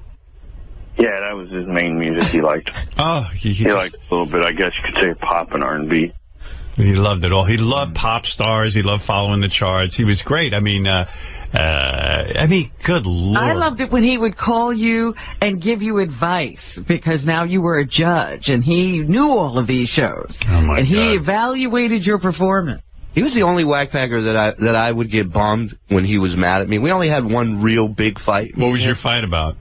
This was years That was ago. the laying down thing. Yeah, this was years ago. We were doing a show somewhere, and he came out to the show and was a part of it with us. And at one point, Jan took him out of his chair backstage and laid him on a couch, much like this couch here. And Eric was laying on his side, like it just looked like this Playgirl pose of Right. him laying on the couch. So they took a picture. I'm like, hey, can you send me that picture? And I ended up putting it on my MySpace as my profile picture, and Eric flipped out. Oh, Yeah, because Eric told him as long as you don't post it nowhere. And it was such an awesome picture. I couldn't resist. And he started texting me. He goes, "You balding Jew asshole pothead." Oh, when Eric was pissed off at you, it was unbelievable. Like, I'm thinking back to all the time Eric was pissed off, but what was great was, I guess, on the air, Fred or somebody had said that Eric talks slowly and grunts when he talks. Yeah. And Eric just was beside himself. So you're abundantly clear with each and every person. Let me start over. Let me get something abundantly clear with everyone who listens to the show. I do not grunt when I talk, and I do not talk slowly. Do you hear me talking slowly right now? I talk at a normal rate of speed, and I do not grunt when I talk. Shut the fuck. Oh my God! Hey, well, he gets mad at you, and then Eric would get mad at Fred because Fred would play the sound effects behind them. It was I always loved that. Yeah. I'm not giving that head credit for Well, Even if he deserves it, is what I you're think saying. you're making a mistake. I don't think that's fair to Steve. Him covering the story helped you. Really? I hate Langford. I want you to fire his dumb shaft. Why? Because he has a huge penis? Right. Well, why do you hate Steve? He helped you. He's helping you. 0 point. Are you saying you don't want any help? Fred, you push that button one more time. I'm going to find you. You're going to... What? 0.0. I'll meet you at JFK. Eric could fight with the best of them, and he loved it. I don't even know what he said to you there, Fred. He was like, gonna do something. He was just mad because, like, I always interject these little things, and he says, "I want to break you. I'm flying to New York. I'm going to break your fingers." Is that what he said? Yeah. Jan? It was beautiful. That was so pure. Yeah, you almost felt like good if Eric was angry with you because it meant you'd arrived or something. He was alive in those moments. And by the way, I don't want to paint Eric as always being angry. There were times Eric could be downright sweet when he'd leave his message for the happy holidays. Hey, it's Eric the actor. I wanted to leave this little Christmas message. So I just wanted to say, happy holidays to everyone. Merry Christmas, Happy New Year. I've heard about your new 5-year, $400 million contract. Congratulations with that, and hope that you continue to entertain your fans for the next 5 years. Also, thank you for taking my call for the last 8 years plus. All right? So, again, happy holidays and Merry Christmas to everyone. I tell you, I love Eric the actor. Gonzo, you were always. You know what I would? Oh, Gonzo, Gonzo, you were always involved with something with Eric. You and Eric were always going at it. What do you want to say? I just want to give my condolences. I don't want to make it, I'm just really sad. I'm like really broken up about it. Hey, Gonzo. Yeah. Isn't it a little too late to come start saying all this stuff and turning your Twitter page around? Yeah, I mean, even when Eric was alive, I never really did that much. I never really, fucked with Eric that much. I just, it was the all worst good one fun. is, since he got on, the worst one is Pollyanna Haas, or whatever you want to call her name, the nurse practitioner that she supposedly took care of her patients, but was able to send people to her house on Craigslist and all this stuff all day long harassing. She has the nerve to harass Eric 24/7, then ask for the obituary and ask to come to the funeral. That was the last person Eric would want to have anything of his. Gonzo, you said this is officially your last phone call to us. Well, regarding Eric, yeah. Well, Howard, Eric's last voicemail to me, literally his last request is that Gonzo never gets on the air again. Is that right? Yeah. But I sense that Eric, as much as he didn't like Gonzo, I think Eric liked the three-ring circus of guys like Gonzo with him all the time. Jan, am I wrong about this? Oh, no, he liked the fighting part. Yeah. But he hated the people that he was fighting with. Right. Well, and also, And in my defense, by the way, I never really said that mean things about Eric. It was always Eric starting wildfires or Eric's it was absurd stuff. Right, yeah. It was just to have fun with Eric, and I was truly devastated when I heard the news from Prado, and it was just my condolences, and Jan, my sincerest condolences to you. I really do feel I'm shooken up about it. All right, Gonzo, thank you for the call. All right, thank you, Right. Anybody? Yes, Jan. For anybody that thought Eric was incompassionate and selfless and all that, he did that on the show. But the last thing Gonzo did that pissed off him so bad was all on me. It wasn't even about Eric, really. It was on me. Yeah, because sometimes it could go too far. Gonzo calling into a gay, black gay relationship show as me saying that he was getting abused by Eric. And Eric was 2 foot tall. And I worked for Eric for 15 years, which was all, and anybody that knows the truth, well, maybe that was bullshit. Well, that's the best part of Eric. Yeah, well, I mean, no one ever believed anything Gonzo did. I mean, it was absurd, yeah. But he would get the whole premise wouldn't upset Eric. Just one little fact that Gonzo got wrong would upset Eric. Hansy, go ahead. You're on the air. Hello? Yes. What's going on, man? Well, you know what's going on. Eric has died, and Eric was our friend, and we loved Eric. I know. I didn't mean literally what's going. Okay, I just want to say I'm gonna miss Eric. With the call, he was one of my favorite parts of the show, and one of my favorite memories is when he got mad at Jimmy Kimmel because Jimmy Kimmel said that his hand was like a soft peach or something. He said he shook Eric's hand. It was like a rotten plum. Yeah, I thought it. And then Eric got so pissed off at Jimmy. It was so great. But Jimmy, I have to say something because I know Jimmy off the air, and Jimmy Kimmel, Hansy and Jan and everyone else. Jimmy Kimmel was literally the biggest Eric the Actor fan. So big that I know that Jimmy regularly gave to his Amazon wish list. And that, yeah, and Jimmy was just fascinated by his phone calls. One of the first emails I got when it was, first of all, Jimmy started to write my wife. I was unavailable, and he said, "Tell me it's not true about Eric. Tell me it's not true." When he heard the news, he was devastated. And really, really devastated. I mean, he just adored him, and really said to me, it was weird because I guess we had been playing something of Eric's on Howard 101 while we were away, and he said I sat in my driveway for 20 extra minutes listening to Eric the Actor. I mean, Jimmy, is there a bigger Eric the Actor fan than you? I don't think. Well, first of all, let me say what an honor it is to follow Hansy and Gonzo in contributing our little pal Eric. I really did love Eric. I mean, I don't know. I mean, he was, everything about him fascinated me, and I don't think I was the only one.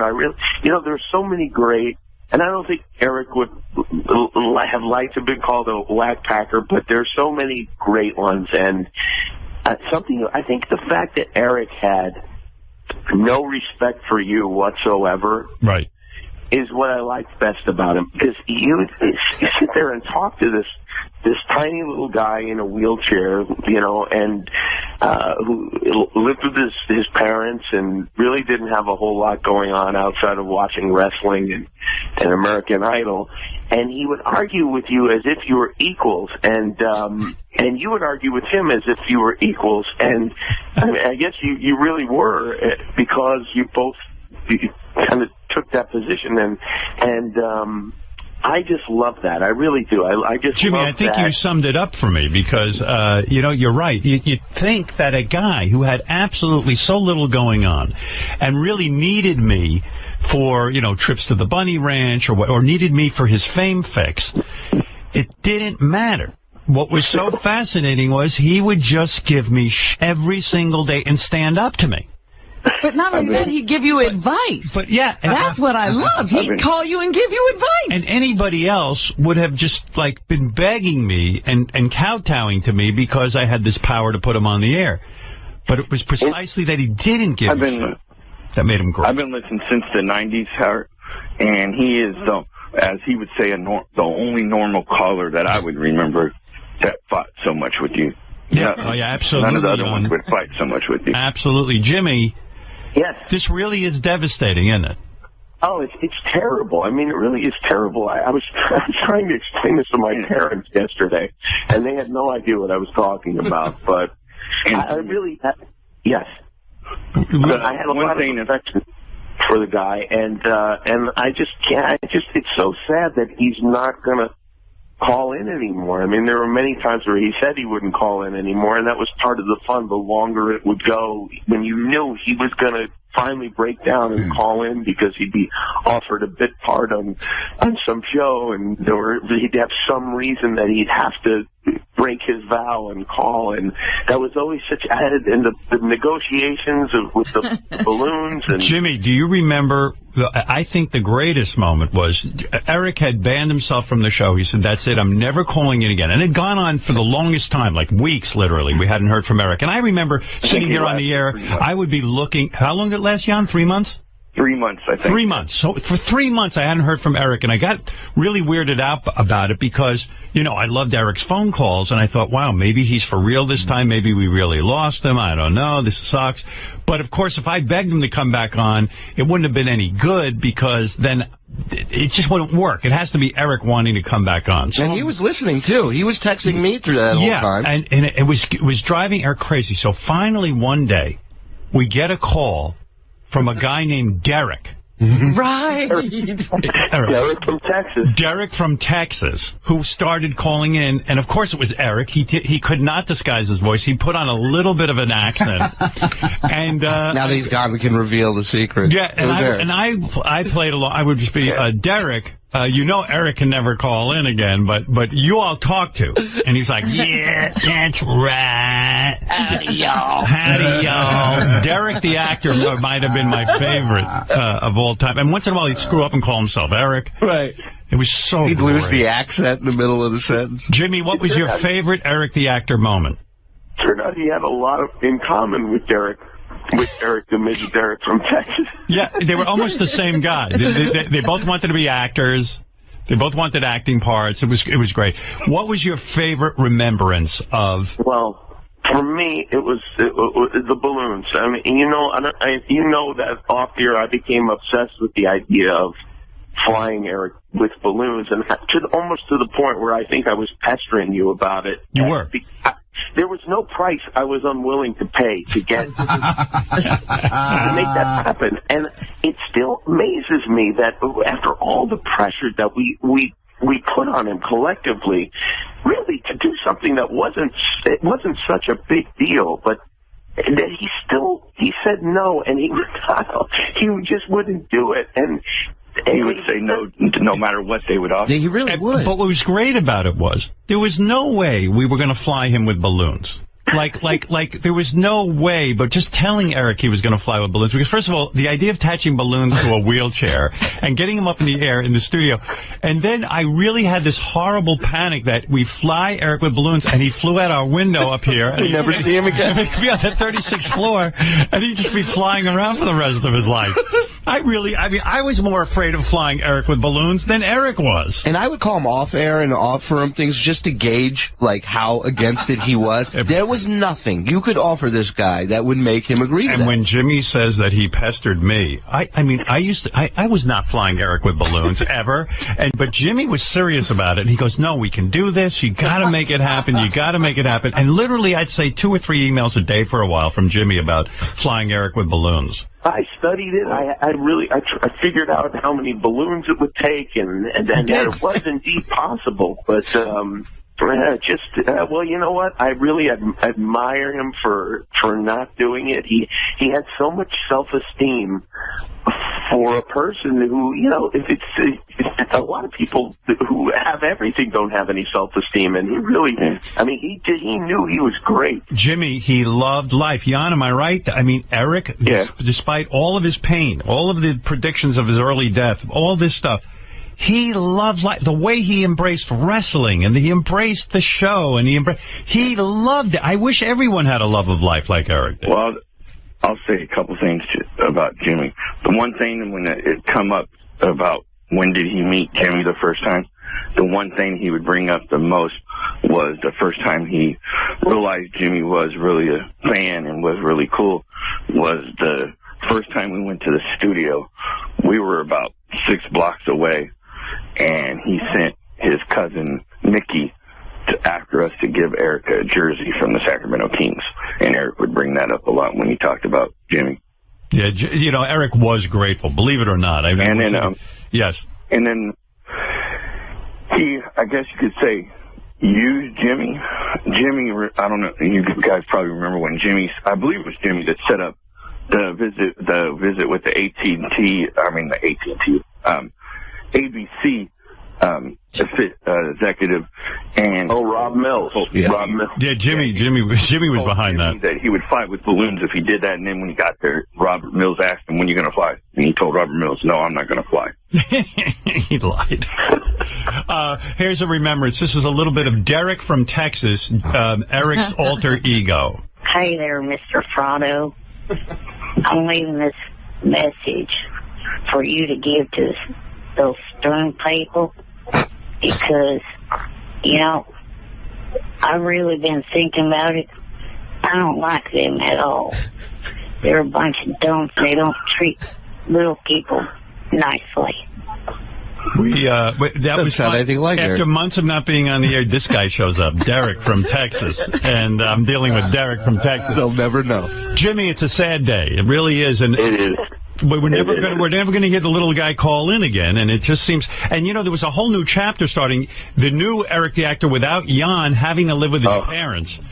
And right, and we didn't know how that was going to play out. Well, I heard that, and I did feel really bad for him when I heard that story, and I have to say, God bless Jan for taking care of him, because that is a big job, and I think that I wish there were more people like that. That's a pretty great thing. Jimmy, I know that yes, Jan, and I said this earlier to Jan. I said there's nobody with a more loving heart for Jan to devote his life. And now Jan's got to go take care of his parents in the way he took care of Eric. I said this is a guy who gives like nobody I've ever seen. I mean, it's just remarkable. Really remarkable. Yeah, it really is. It really is, and. I think I'm thinking of one other Eric memory is when he wanted Johnny Fratto to murder the guy who was mean to him in high school. Yeah, we played the tape. We played the tape. It's so great because Johnny goes, "This kid's a gangster." He gave him the order to hit him. That's it. He knew what to do. He knew what to do. Knew what to do. You know what? I'm trying to remember because Howard, you tried to stop talking to Eric at one time. You said that you would never take another phone call, and you broke down quickly. Oh, my God. Are you kidding? I couldn't refuse calls from Eric. Eric's self-ban lasted longer than any of the ones Howard banned him. That's right. Eric would ban himself. And I go, Eric, you can't ban yourself. You're punishing yourself. You love the air. He's going to do it. It never lasted. But once you did it, and you didn't last any time at all. No, you can't. You couldn't stay away from Eric. I'm telling you, Jimmy. You should fly with balloons to honor Eric. I think. You know what? I think there should be. I'd like to see a sculpture built in the park of Eric attached to balloons, and it's something that we could really remember him by. I mean, we got to figure something out to memorialize honor him. Well, you know, it's funny. Somebody on the internet I saw this morning painted a picture of Eric flying into heaven. Heaven's gates were open, and he was in balloons in his wheelchair. And I'm telling you, I almost lost it. I really did. It was so beautiful. This little cartoon of Eric flying to the pearly gates. Yeah, I think if God demanded Eric fly with balloons into heaven, he would have told him to go there. I know. You know, it's funny. You know, Eric, he's such an unusual guy, or was such an unusual guy, because I still can't help but thinking that a guy in a wheelchair and a guy as sick as he was, you know, if there really is a God, I can imagine that Eric wouldn't wake up every day cursing out God for doing this to him. And Eric had none of that.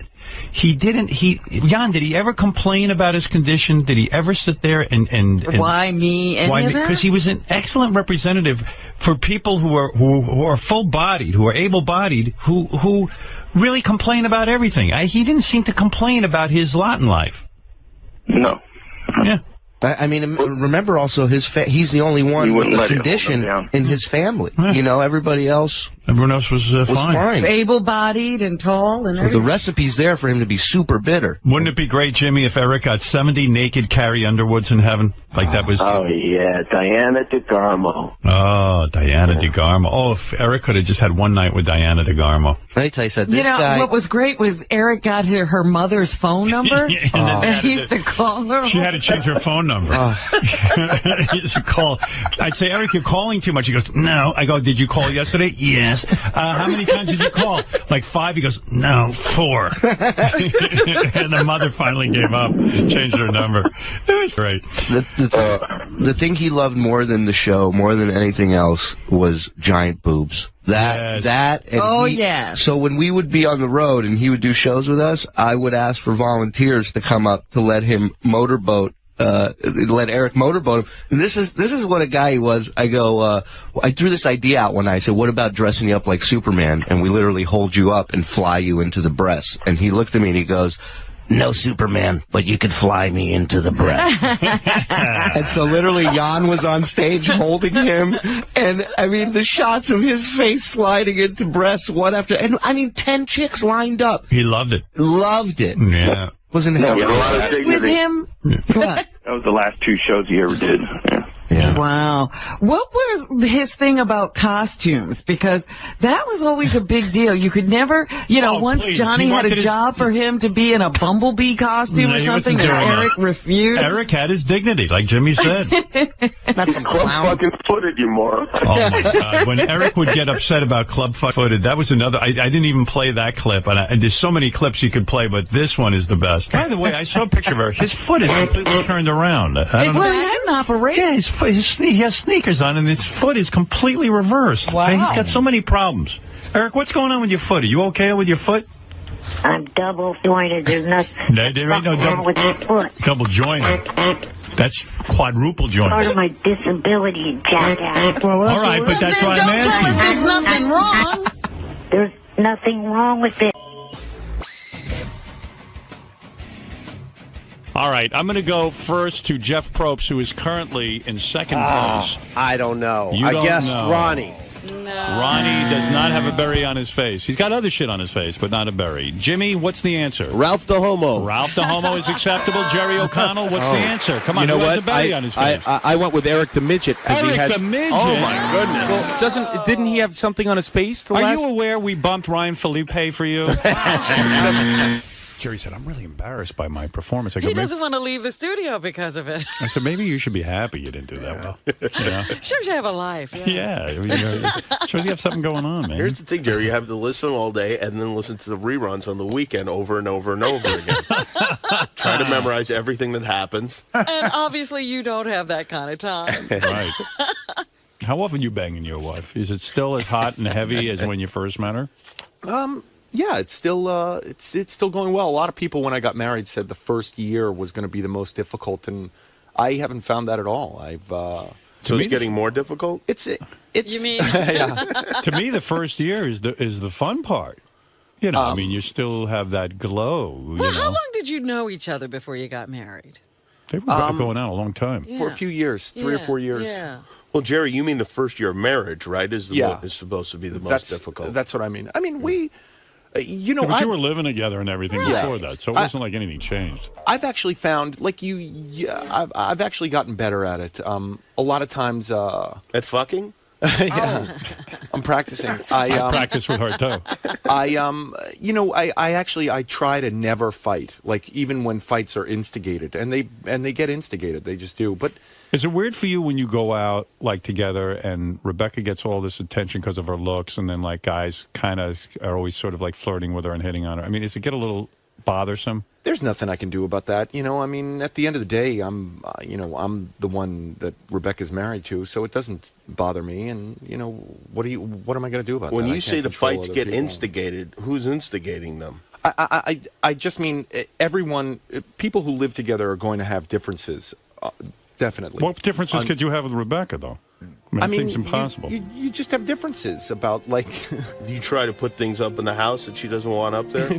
Actually, I have a Joe DiMaggio ball that keeps getting like hidden, and I keep putting it in the center of the mantle, and then it gets I had read that hidden. Rebecca does something to you that I don't approve of. That when you like to watch sports, she like comes in the room and demands that the TV be turned off. That's not right. Or down or something. She Something don't like the that. sound of it. Yeah, it's called a broad.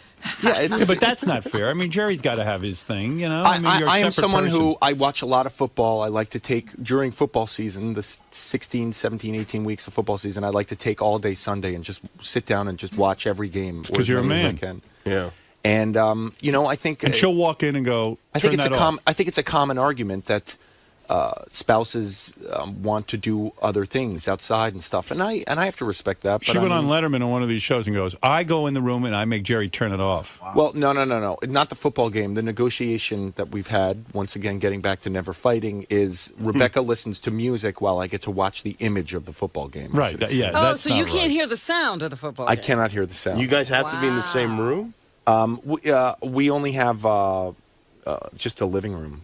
And you should come to my house. Really? You should probably get divorced. I mean, it sounds ridiculous. It does sound ridiculous. Like why does Jerry have to have music on? So she's dancing around and stuff while you're watching the game. What kind of music are you listening to? Is that the problem being with a hot chick? They're used to getting what they want from men.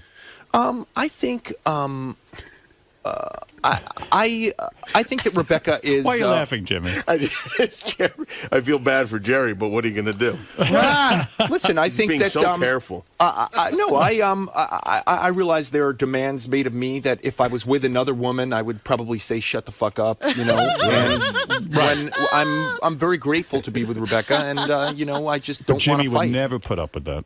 Jimmy, if Sarah walked in the room and said to you, "Look, I'm putting music on. Turn that fucking football sound off." I wouldn't even hear the words. You wouldn't? They wouldn't even penetrate my head. Sarah would get tasered, right? No, but you know what? She knows that she knows that I enjoy that, and it's part of the kind of, the deal. And so she lets it happen. I'm afraid Jerry didn't, teach Rebecca right from the start. Like Jerry's on the losing end of every argument? Is that how you're feeling? That's how I'm feeling. Rebecca gets her way all the time. Like Rebecca has a sign up in the bathroom to remind Jerry to put the toilet seat down. Actually, I did get in trouble. I was putting the lid down, and I'm told to keep the lid up and just keep the seat down. Wow. I did get in a little bit of trouble for that. Yeah. Jimmy, you put the seat any way you want, right? Yeah, well, sure, of course. But part of the thing is she has her place, I have my place. So, her place is she gets to decide what goes on, and my place I decide what goes on. Jimmy told me he pees on Sarah. He doesn't even. He doesn't even go to the bathroom anymore. He just pees on Sarah. Still wiped down. Little R. Kelly. You get back at a hot chick, you disappoint them during sex. That's what I do. Yeah, that'll teach him. That's my strategy. 970p. The extra E is for extra P. But Rebecca's a lot of fun. lot of fun. I got to hang out with Rebecca, as you know. I know, I mean, has she is fun. Wonderful things to say about you, and especially Beth. Really likes Beth. Who does she like better, Howard or Beth? I think she likes them differently. You know, I mean, that's a terrible question. She likes me better. I know that. Jimmy's just trying to. I don't think that's true necessarily. You're a troublemaker. I think Rebecca thinks Beth is a really special person. I think Rebecca thinks you're. But Rebecca, if push came to shove, Rebecca would rather spend the day with me than with Beth. I'm not so sure about that. Oh, I know it. Okay. Yeah, but I'm sure Rebecca paints it differently with Jerry than you know. Right. Otherwise. He doesn't want to make Jerry. Rebecca, who would you rather spend the day with, Jerry, Beth, or Howard? Beth. Of course. Well, then that makes sense. You're a guy. Well, I'm extra special to the whole world. Beth is special, but I'm extra special. You know, I'm halibut. Do you know? There's some things I would like to bring up from our vacation together, but I don't know if it's cool to bring them up. Well, yeah, it's cool, but first of all, I just want to say that people should know that Jimmy is such a super fan, and in a way, he deserved to win the contest because whenever he wants to hear the Howard Stern show in his house, he turns to Sarah and goes, "Halibut," and that means turns put on it the radio. Wow, she does it to me too. That's our code. Halibut. Because of the bit I do, my father loves halibut. Do they have the halibut? The halibut? Halibut. My father, you turn him on to something if he likes it, now he thinks there's no other fish in the world. Do they have the halibut? That's my old man says. And I go, Dad, I don't know if they have the halibut. And when did it become the halibut? But I think you always know if they have the halibut because you have to check ahead. But you know what? He likes every fish. It doesn't matter, but he thinks he likes halibut because he had it once and he liked it. Probably does like it. Do they have the halibut? Do you want to hear something weird? I don't buy newspapers anymore just because you get it on the internet, and I sort of canceled all the subscriptions. Right. But I flew in yesterday and I bought a New York Times, and now when I get the New York Times, I think of your father. Isn't that weird? Yeah. Well, my father, that's his Bible. Yeah. Like if I was a writer for the New York Times, my father would think I was great. Like anything with the New York Times. But it's just funny how you affiliate things with things, you know? Like I think of your dad when I pick up the New York Times. My father's already read the entire New York Times. Front to already back. done. It's already done. For the day. And he can quiz you on it and we'll have opinions about it. And as long as you talk about that, you're fine. You go off into any other area, you don't want to hear from me. Unless it's halibut. But you are just like your father in a lot of ways. I know. Because Absolutely. when we sit down for dinner at around 4:30 in the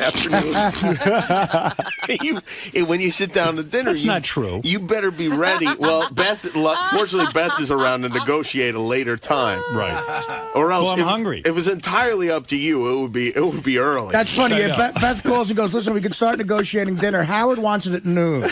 Is that the funny thing you wanted to tell about the vacation? No, but there is definitely a lot of anxiety there as far as ordering quickly goes. Do you have to order quickly with Howard? Oh, yes. Because it's really? Oh, yes, you do. Well, I just wanted to mention a couple things because Sarah is very bad at ordering, and the great part is she doesn't think she's bad at ordering, but everything's positioned as a question. Like there's something on the menu is like she's a vegetarian, which makes everything a problem. But she'd be like, veggie wrap. And then the waiter doesn't know what to do because it's being positioned as a question. Right. And really, you just say, veggie wrap. That's what she want, right? Right. But it becomes a whole thing. But when you're around, she gets her act together and kind of prepares for what she's going to order. Oh, Is she nervous around me? Well, no, but I think she understands that everything has to go exactly your way, or we have Is that trouble. true, or you just know that from the radio? Howard, everyone's nervous around you. No, Why is everyone I'm nervous not around nervous me? around you because I share the same anxiety about wanting. I feel like the waiter's got to get the order, and I don't want to waste their time. And you know what I all that find, stuff. and tell me if you guys find this. When I finally get to a restaurant, no matter what time it is, I'm hungry. I want to eat. I'm really hungry, and no amount of drinking is going to satisfy. I don't want to socialize. I want to eat. And it is a curse. It is just a curse. I am like my father that way. I don't, I'm actually someone who, when they come to take the drink order, I put my food order in. That's what I do, and that's what Jimmy's making fun of. I go, you know what, waiter? Here's the I know drinks. everything I want right now. Yeah, I mean, it takes me 3 seconds to analyze a menu. You don't have to be a rocket scientist. to look There's over a name menu. for people like that. It's called an asshole. Am I being an asshole? Well, no, it just feels like you're rushing the whole thing, you know. The whole but what's idea the rush? is to I mean- enjoy the company. Yes, but if to the order, take your time. But if the order, you know what? There's such a thing as too much time with people. I will say in Howard's defense, Most people don't think it's 30 seconds. It's not a short meal. There's a long plenty meal. of socializing. It just more of it happens after the meal than before Oh, the it meal. does not. He's gone halfway through the meal. No. I didn't. Not on vacation. No, come on. Am I like that? Not, I mean, not I on love vacation, but you do like to order right away. I do. I want it done. Well, I think restaurants appreciate it too because they have turnover rates that they have to. He's not No, we leaving. stay According forever. to Jimmy, he's just ordering fast and not leaving. Yeah, And you want to know what's fun? Danielle's a big turnover play. No, but you know what's fun? Like Beth and I, and Beth is this. Like she'll say, "Oh yeah, he's terrible. He orders fast and all that." She loves it. We get home, she goes, "Thank God you order fast because I got You know home." what? This is your interpretation of her Ask her. because we have heard you interpret She won't her say it on the before, air. and then she calls in and corrects the whole thing. I love being with Jimmy and Sarah, but I swear, like if we're on vacation together, we meet for dinner. There's like an ebb and flow to it. I mean, it's enough already. Yeah. It's like we've sat for an hour and a half. That's it. Oh no, we'd had longer 2 meals than hours. an hour and a half. We say. have fun. But when Beth came out to L.A. a couple of weeks ago, we went out to dinner at like 9:30 p.m. Yeah, you guys. And we were probably out to midnight. Yeah, Beth so will do that's that. not happening if Howard's in the mix, is what Right. you're saying. Yeah, but that's Right. weird because Beth will say to me, "Oh, it's so great when you're there because it's over quick and they can not with you, but like it's happened." Yeah, but you said that the night you left Gary's early, you said Beth was Anxious so to get into out. that. She won't admit it on the air. She was won't. Happy. You're still sticking by that story. She told me in private she was happy we left Gary's. Lying. I know you're lying. No. I know you're lying. She was thrilled. No one She wanted to was be there. trying to get dessert. You were yelling at her from the front door. Gary dragged out the evening. Gary was like waiting to serve this meal. Waiting and waiting. His wife made dessert that said Mary's dessert. Oh, Right. it was. And they I took it didn't in the car even with me. get it. Bullshit. Everyone wanted to leave. I wasn't the only one. Can I It was a great night, but it was enough. Can I give Jimmy the timetable? So, Jimmy, here's the timetable. Arrive at my house at 7 o'clock. Right. Yeah. And where you have drinks and hors d'oeuvres. You wait around, right? We sit down to eat. forever. We're supposed to start eating at 8, but we start because Artie was a little late, so we start eating at about fuck 8. with So I that. get penalized. We start eating at 8:20. Okay. Right. I never eat for more now than an now hour. the meal goes fast. In fact, I had a guy who was going to talk about wines. I cut that. So at 9:30, He's taking things out of the program. I'm taking things out of the program. At 9:30, we have eaten a full meal. We've eaten like salad, the main course, and everything. And now they're bringing out dessert. And Howard gets up and leaves at Dessert. Gary 9:30. goes, Dude, it an was the hour. best. We were getting our main course. Entree. That's Gary right. goes, She left. Mary made dessert. And I go, who cares who made dessert? So Beth goes back into the kitchen with Mary to try to get some of this dessert to take home. Howard's at the front door screaming her name. Well, I didn't want to interrupt the dinner. My entree I'm was cursed. being set down, and I was at a table with Ronnie. So Howard gets up At the and kids' table. yeah, so Ronnie has to get up to get Air Force One ready because Howard got up. You want to know something? The entire thing is disturbed. I'll admit it. Don't invite me anywhere because I'm an asshole. Okay? If that's what everyone wants to hear. You want to know the truth? I'm not doing it to be rude. I just can't take it. I don't understand. It's like torture. But can I tell you something? It is rude because I what don't you're saying understand sitting and is talking. Your presence. what you're saying is This I understand. It's a job. here's why it's rude. Would What you you're want to sa- be doing this if it wasn't a job? What you're saying is, I don't care what regular people do or how any of you feel. This is how I Yeah. feel, and I'm going to do what I want to do. I Right. disagree, by the way. I'm going to disagree, and I want to just do a very rudimentary psychological analysis of All this right. because I do have this to a certain extent with my circle of people. Everybody's so goddamn concerned with that you're happy, and look, even you canceling the wine. Just do what you want. Because Stop of how focusing on me. it makes you uncomfortable. It makes you feel like, Jimmy- oh, everybody's looking at me. Everybody is following my lead. Yeah. I But don't Howard want doesn't know. everyone to follow Howard my doesn't know lead. Gary canceled all that. He did And not Jimmy, know. here's the difference between you and Howard. If you don't like the way things are going, in other words, I'm having this dinner, but Why I don't you know work for every Jimmy? second of the way, Why every don't second you of the go way work for that Jimmy? every little piece of it is going to be critiqued on Monday morning. Yeah. Right. You'll You sit know, so through the now, torture. first now I'm calling audible. No, You I should do work the for same Jimmy. thing. I do the same thing. I to might people. when we're done here. Maybe Jimmy will hire me. Jimmy's not hiring. I know. It could happen. You never know. You never know.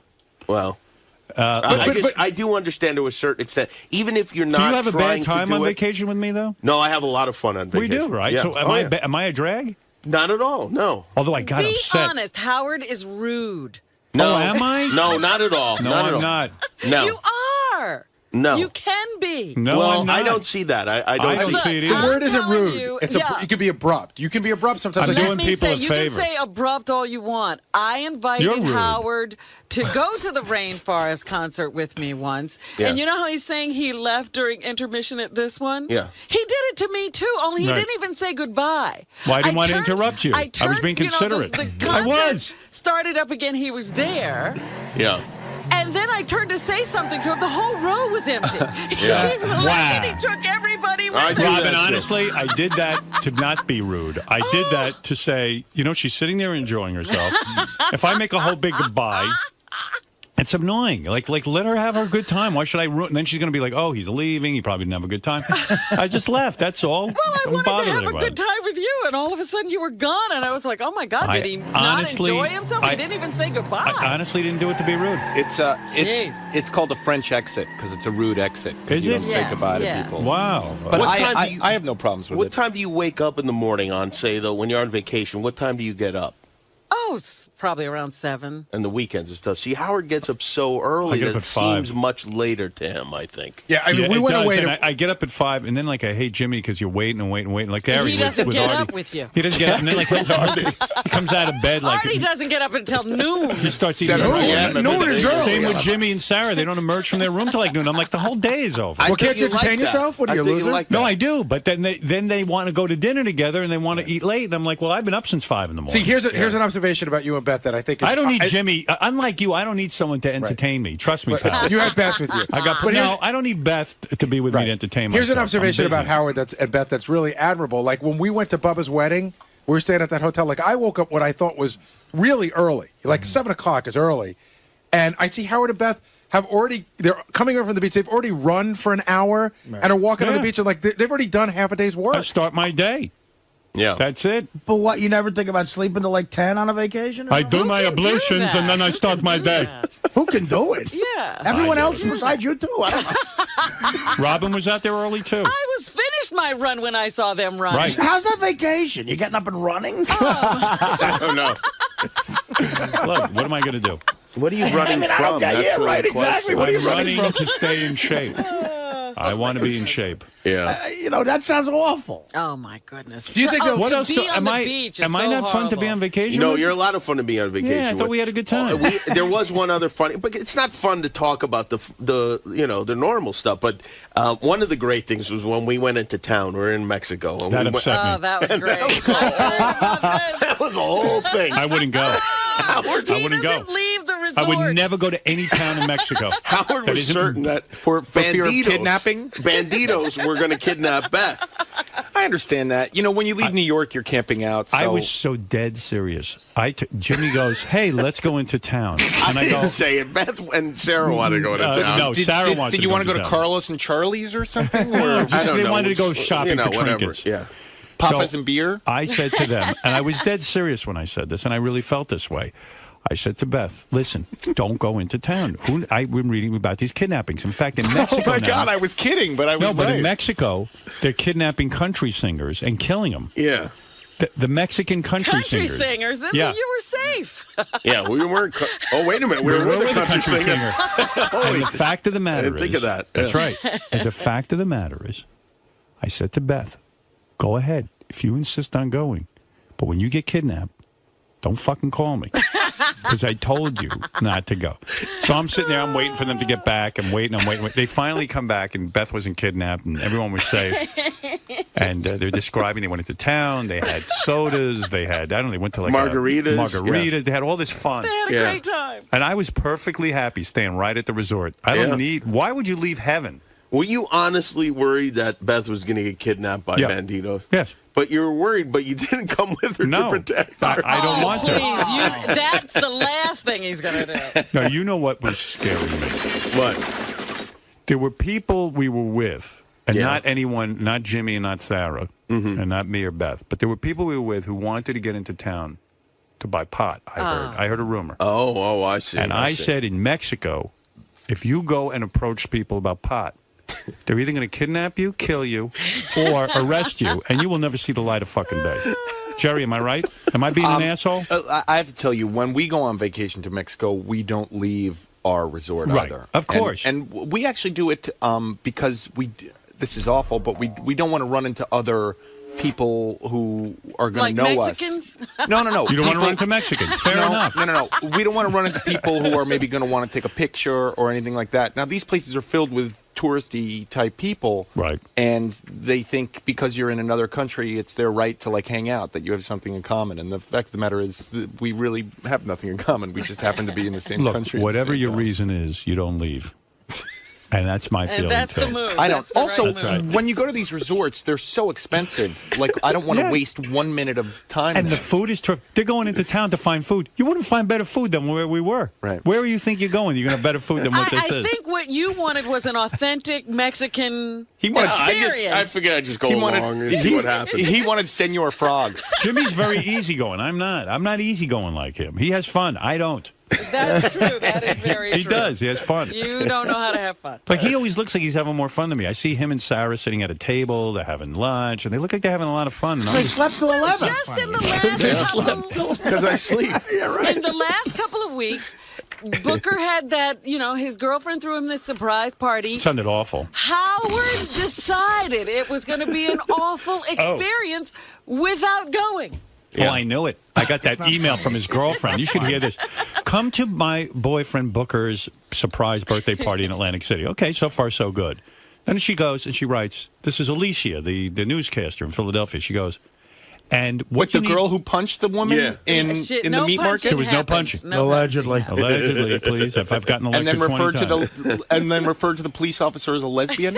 It's evidently a big None misunderstanding. of this apparently occurred. The officer had a short haircut. All right, listen. The one who emailed Rich Eisen, and his wife sent the email back. Allegedly. Let me tell you something. So maybe you should do that, superfan. You got to hear this.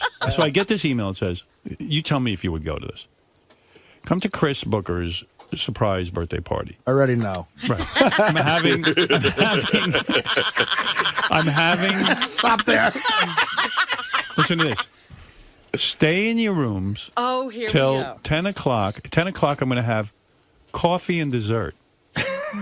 Now, I'm saying to myself, wait a second, I'm going to go all the way down to fucking Atlantic City. Now I got to hide in my room till 10 o'clock till this fuck gets there for his birthday so he won't run into me. Did He's going they to go. ask you to hide in your room? Stay in your This room. was Stay not- away from your room. This is how he described it to me. He had And always almost the reason talked it me out of changed. going. The reason it changed is because I spoke about it on the air. Oh, stop it, Howard. So stay away from blah blah blah. I mean, just stay out of the hotel till 10 o'clock. Hide in your room is what she's saying. It was not that way And at all. then I'm going to make coffee and dessert. What about fucking dinner?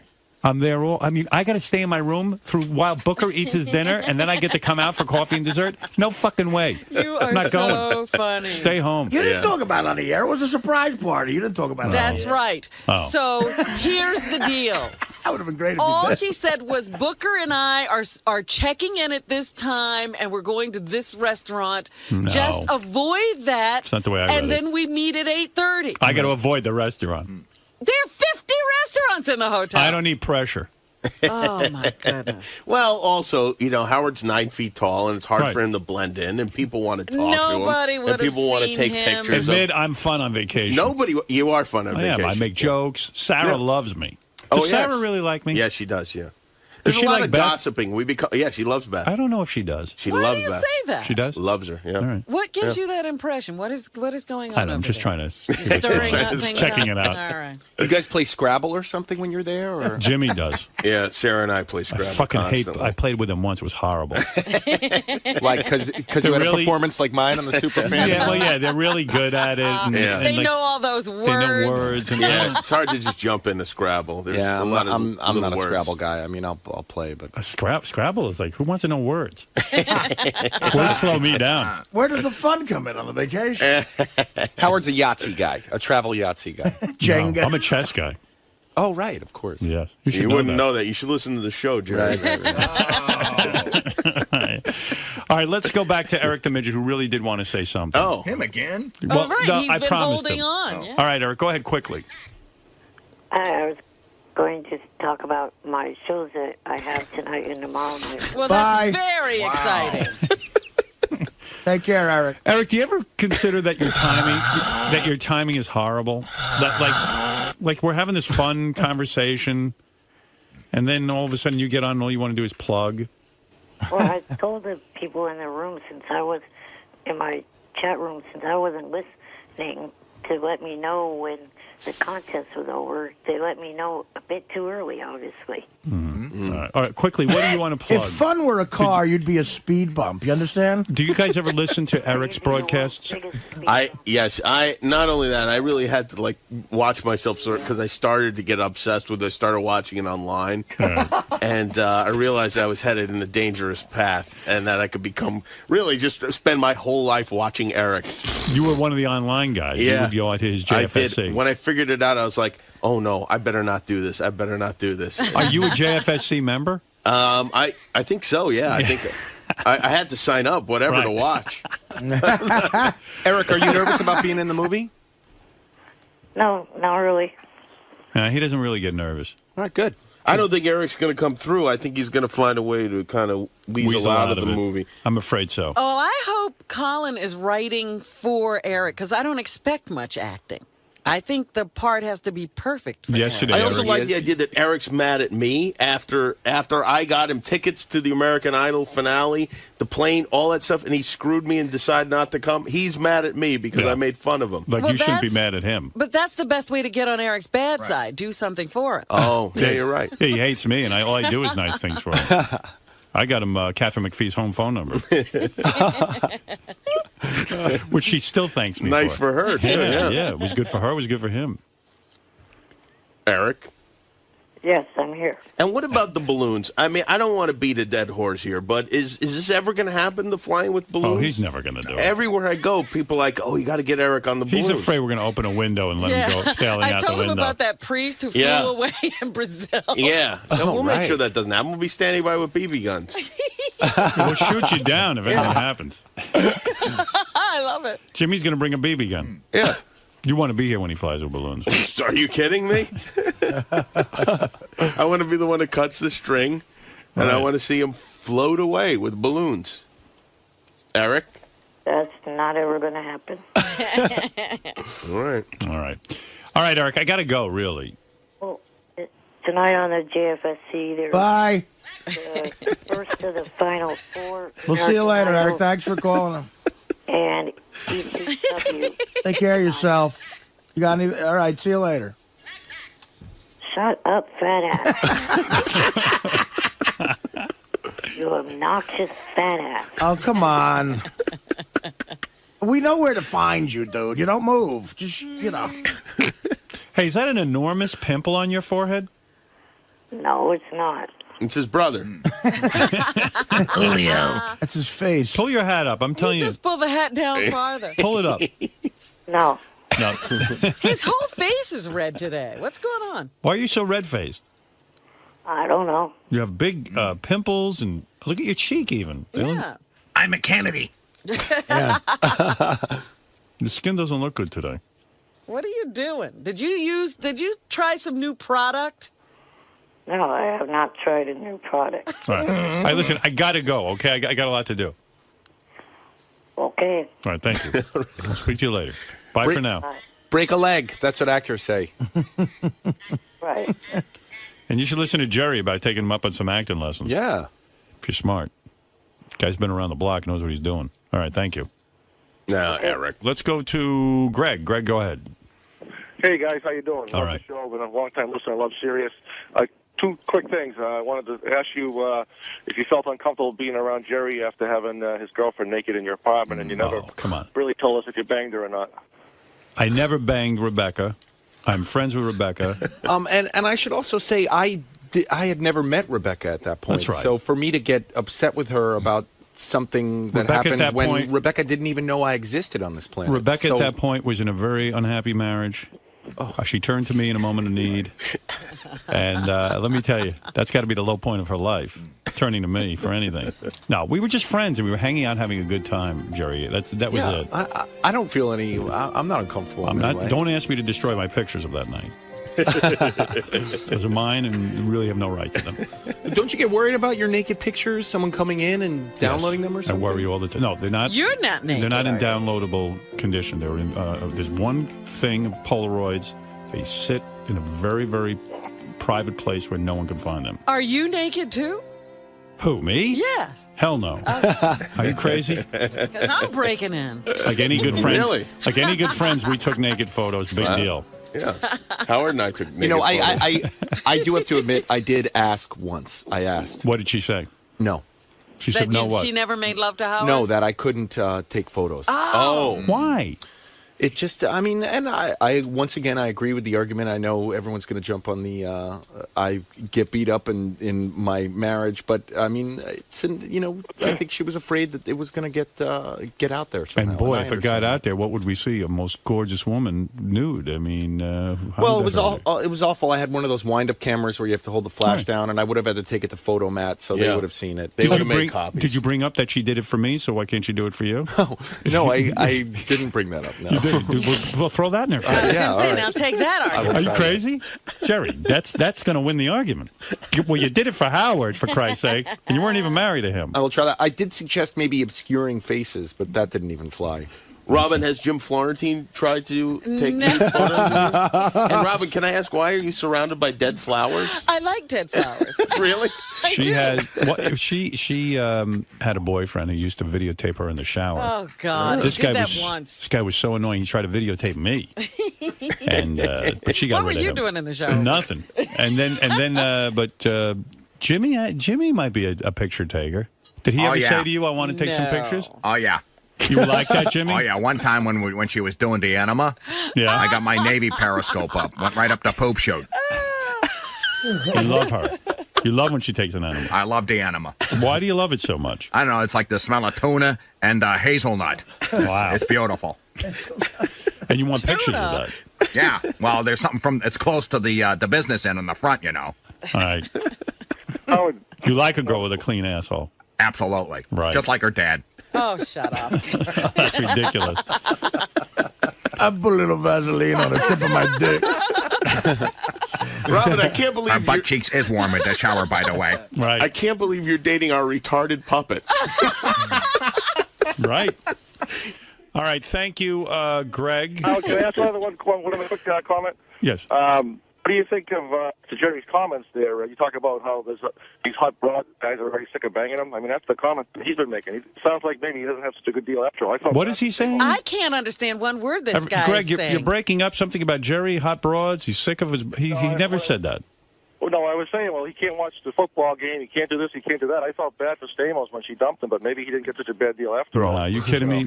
Rebecca's a lot of fun. Trust me. Yeah. She's got a good personality and she's hot. What more do you need in life? Well, you can't watch. She wants to turn the football TV game on off while I'm watching. I ain't complaining. I'll figure out something to do with her. It's just, you know what, I do have to say in her defense, in Los Angeles, the games start at 9 a.m. and it goes until 10 p.m. So I'm in front of the television for Start at 13 10. hours. And 13 hours. That is a bit much. Not the pregame. That's not that much. Hi, Jimmy. All right, there you go. Just watching a videotape the boys took over the weekend. The Killers of Comedy were working with Beetlejuice, your friend. And it was Beetlejuice is eating, and Bob Levy walks over to Beetlejuice with his balls out Oh, my. Oh. while Beetle is eating. And Beetle eventually notices. And Beetle seems to be the most rational one out of that whole Killers of Comedy group. He's like, why are your balls out? And it's disgusting. Beetlejuice knows that's disgusting. But did you know that Jerry knows Beetlejuice? That Yes. Jerry's mom has a weird connection to Beetlejuice. She was Beetlejuice's teacher in school. For many years. He was he was Lester. at that school for many years, Lester, yeah. Did she teach any of the other whack packers? No, Lester is it. I wonder if that class had any future, like whack packers, like people we I should have be to using. say it was a special ed school. Right, so probably a lot of great candidates for our show. But Yeah. Beetlejuice was probably a star right off from the bat. Did Beetlejuice start out in special ed? He was in special ed, yeah. Oh, he really made something of himself. And it was a special ed school. It wasn't a separate class. It was. Do you think anyone would have realized, even your mom, at that point, that Beetle would become a superstar? He was. You can ask my mother. He was her favorite student for years. for years. She must not be that good a teacher. When I asked him to spell his name, he spelled it R-E-D. So she really didn't teach him that much. Well, I think in all those years she could have taught him his name. It's a long process. It is. It's tough. It's not easy. It's not easy. Beetlejuice is a long name. People are a little, you know, my aunt also taught at the same school. It was a school called PS 31 in Jersey City, and everyone's very concerned because Lester still goes out locally in Jersey City, and everyone's concerned about his drinking, actually. Yeah, he does drink a lot. He's not drinking enough or drinking too much? Drinking too much, that he gets very drunk. Oh. Well, you know what's funny?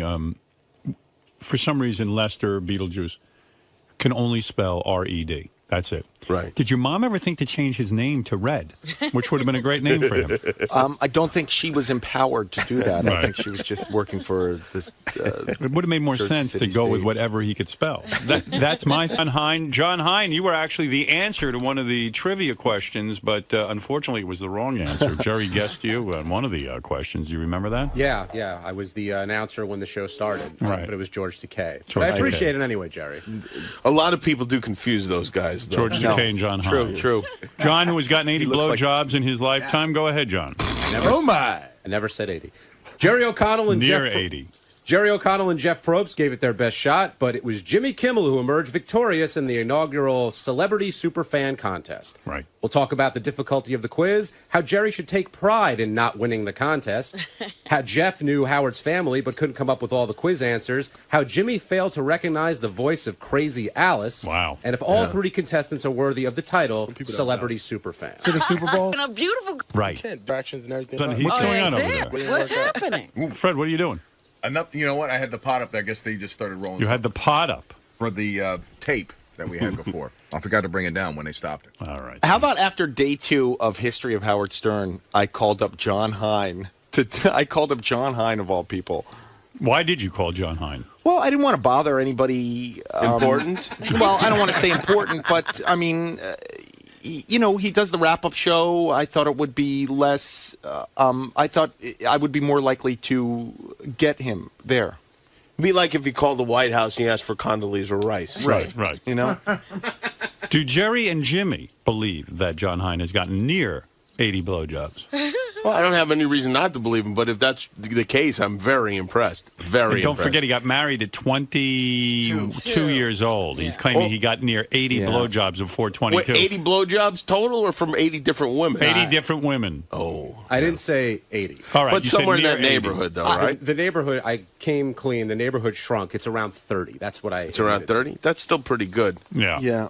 I was conflicted about this, but I think John is an honest guy, and I think he's telling the truth. And I think that come on, no one I believes think that a lot of times in your adolescence, oral sex is not a home run. In but your it's something, adolescence. Yeah, No. right. Yeah. Not, I not bet a Jerry's mine. got about a million blowjobs. No, You're a I different wish. player. No, it's not. Jimmy, the, you got married at 22 too, didn't you? Your first 20. wife? 20. Yeah. How many blowjobs did you have before your first wife? Well, including her, none. Right. 0, right? Yeah. You know, when you're in Stand By Me as a kid and you're a good-looking guy, I could believe he'd get 80 blowjobs. Yeah, you know, it didn't work out that way because I was sort of the comic sidekick in that film. Okay, so I wasn't, whatever. If I was in high school and everyone said, hey, there's the kid who was in Stand By Me, I would have gotten at least 3 blowjobs, at least that I know of. It's, When sadly- did you get skinny, Jerry?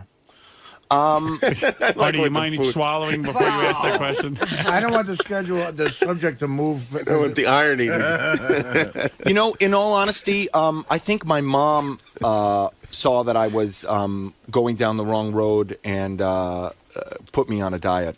A book called Fit for Life, if I remember correctly. No, but you shot up too. How old were you when you That got your first blowjob? I was in high school. I was a junior in high school. Really? That's That not late? very No, that's not early, very yeah. good. Well, you know, For a I guy didn't who go- was in a movie. I think the thing, and this is why I believe John, I did not go to sleepaway camp, which seemed to me where a lot of oral sex was happening. I see. Yeah, but it would have been everybody, including the campers But the stories and the counselors. The stories I heard about sleepaway camp. Counselors would have been blowing you. The stories I heard about sleepaway camp were that it was where you got not laid. until your junior year in high school did you get a blowjob. No. Wow, late starter. And you say your mom got you on. Can you have your mom talk to Artie about it? Maybe she's the one who can intervene. You know, it's pathetic. I'm about 8 years older than Jerry. Jerry. Right. And my first blowjob was when he was a junior in high school as well. You know, Artie, I have to say, I don't think you've hit crisis period, but like you know, you don't? You still have time, you know. But it's something you got to think about. Is really like I Artie, worry a little bit about. Do you think you're in crisis? No. No, yeah, if I could get rid of this fucking schedule, I'd be fine. I know that Artie is 40, and I know that it's not. I don't think he's in trouble yet. Well, the thing about Artie that I admire, besides obviously he's very funny, is that every time I come in, he's got something new going on. He's like Madonna. Now he's got the black eye. He's always reinventing himself. Right. He's changing. As a different level of dirtbag. Always working on that look. He really looks like a degenerate now, doesn't he? I mean, he's full-fledged. It's kind of terrifying. It really is. I really have to say, when you stood up, I got nervous. I heard about the black eye. Much like the heroin thing, maybe a year from now I'll blurt out the real story behind the eye. What is the real story? Uh-oh. Swallow it before you. I'm sorry. Yeah, don't choke. I think most likely, I mean, just if you were going to work the numbers, it's probably a domestic dispute. Yeah. That would be my What happened? I don't know. Yeah, he's all alone in Honest, that what place. happened? What happened with the eye? I'm kidding. Yeah, you really just fell and went into a. Yeah. Yeah. That's worse in a way to me than if a hooker punched you in the eye. Jimmy, you recently named Artie one of your 5 favorite stand-ups. Is that yes. true? Well, yes, absolutely. Oh, yeah, I love Artie. I love him. That was what in Love him. Reader's Digest he did, right? That's right. Yeah. That was very nice. A lot of people read that. 4 favorite, I think it was. Yeah. 4 favorite. Who were the other 3? Comedians. Who was your other favorite? It was Sarah? no, Sarah wasn't on there. There were people that I felt like I wanted to name some people like that. If people, especially who read Reader's Digest, hadn't heard of. I see. Zach Galifianakis is a very funny guy. Chris Elliott, Artie, and there was one other, but I forgot who it was. You forgot who that was? Tracy Morgan. Tracy Morgan. Yeah. I like that you can't even remember who you named. Tracy Morgan. That's right. Yeah. Tracy's so funny. I wrote it like 6 months ago. I don't know. Let's get back to John. John, all right. Anything else on the wrap-up show? Yeah, when Artie had his Teddy outburst, Jerry actually called and we had a little conversation about it. He was genuinely concerned and wanted to help out. I was worried about Artie relapsing. That was my one concern. There's somebody blowing John right now. John, that's disgusting. weird. Not in the studio. Wow, this guy really 81, dude. 81 blowjobs. Just keeps on His climbing. penis is like a divining rod to tonsils. Terry, what is your number of blowjobs right now? How many different women have blown you in your life?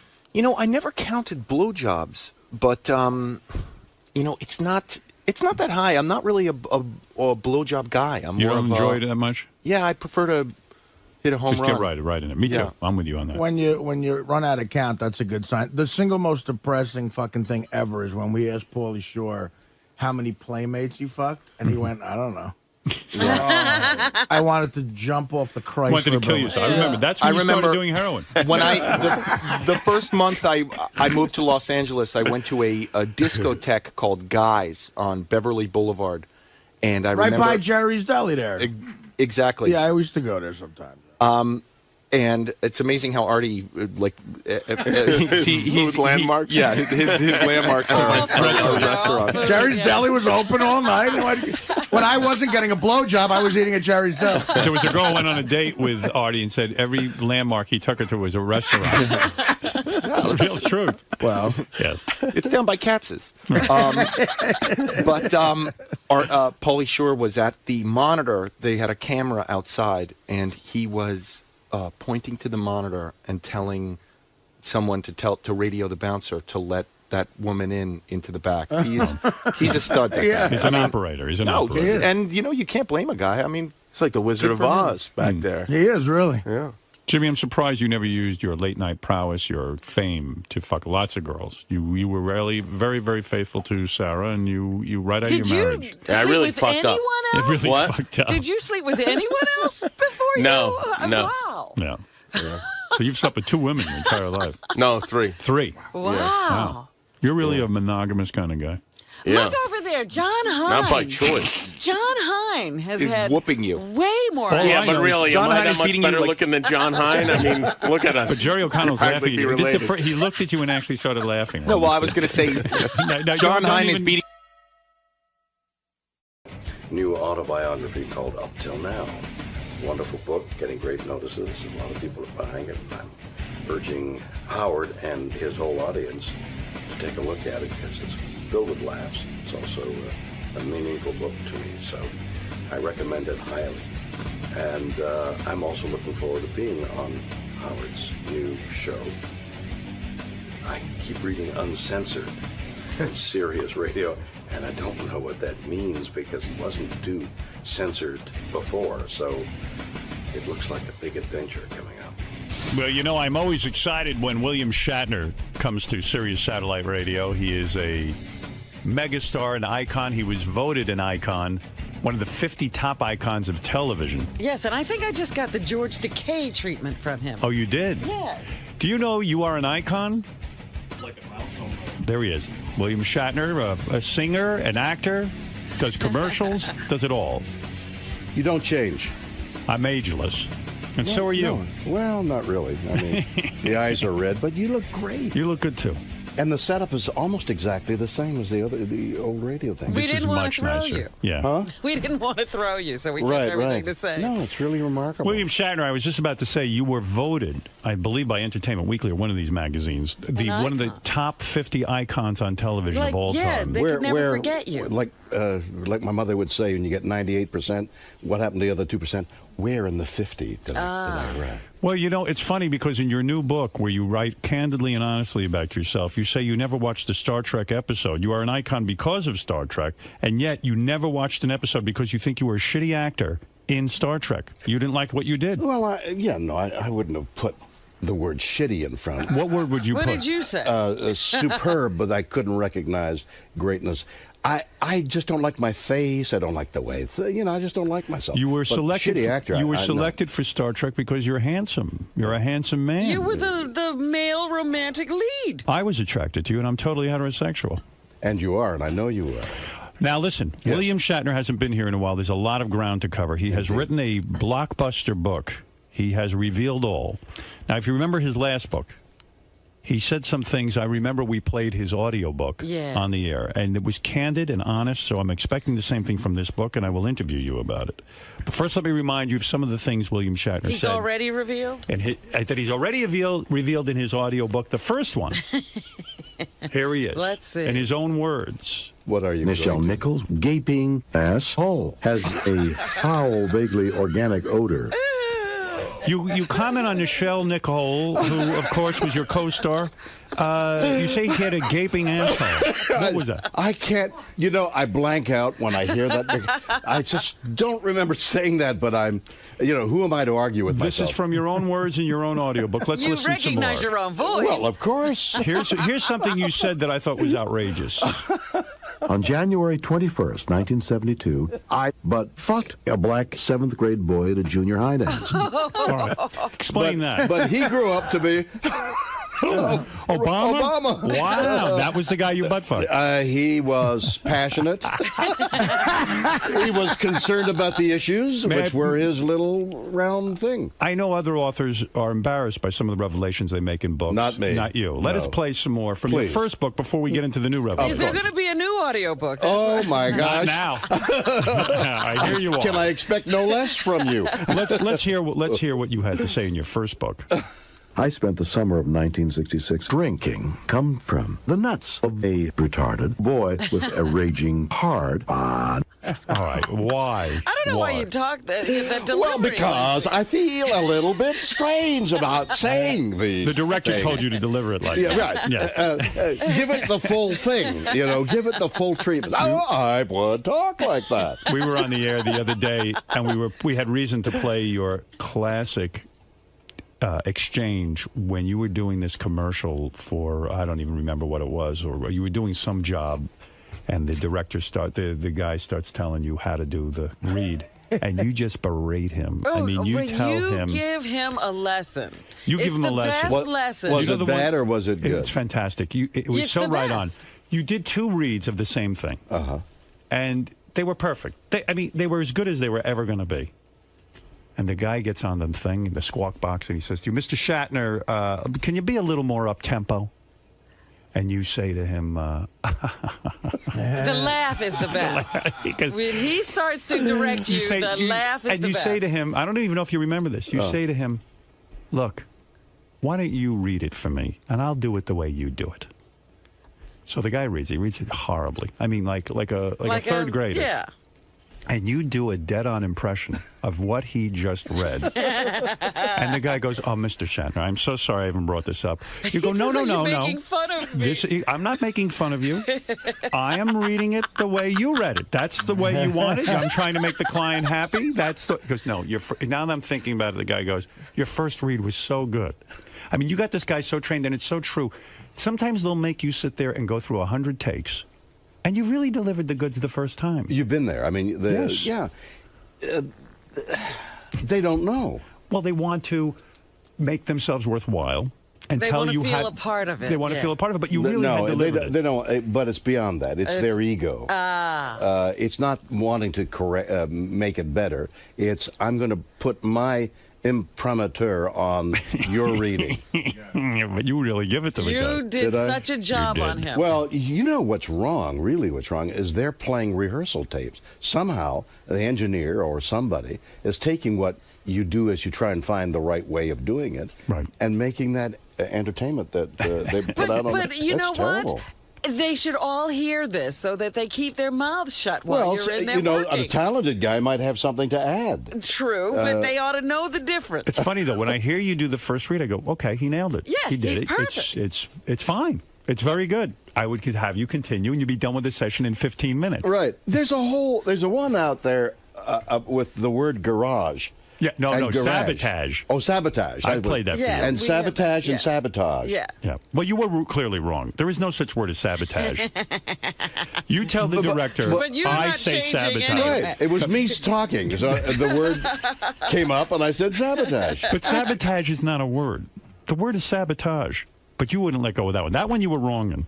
I was? Yeah, the director was trying to say to you, listen, Mr. Shatner, do you We just mind need to go back for that saying one sabotage? thing. But if the word came out of my mouth naturally, why wouldn't it be a word? But the captain then wouldn't if I say- remember, I kept saying, but I'm Canadian. No, you kept saying, I say sabotage. You say sabotage. You say sabotage. And you can say sabotage. And but then, you it won't worked say its way it. around so that finally he was saying it my way, and I was saying it There his you way. were being difficult. There you were being a bit of I was probably being difficult. Egotistical. No, I think I was trying to say, listen, there's no such word, Mr. Shatner. But what are you going to do? But actually, there is. Now, you know what I like about this? I bet you every take after that, no one had a complaint. I'll bet you. And you know, you're like a bear caught in a bear trap. You are going to gnaw until you get out. It's true. And I went too far. It then became cruel. But that's why it's Yes, the best that's why it's celebrity great. tirade. Well, I should have quit about 5 minutes into it because Do you not recall this session? No, I have no idea. I have no recollection of that whatsoever. It's the single greatest thing. But and you can hear the fun that I'm having, and then he says, "No, please." And then I begin You're to cruel. I'm lashing him. Yeah. Yes. I'm saying you talk to me like that. I'll show.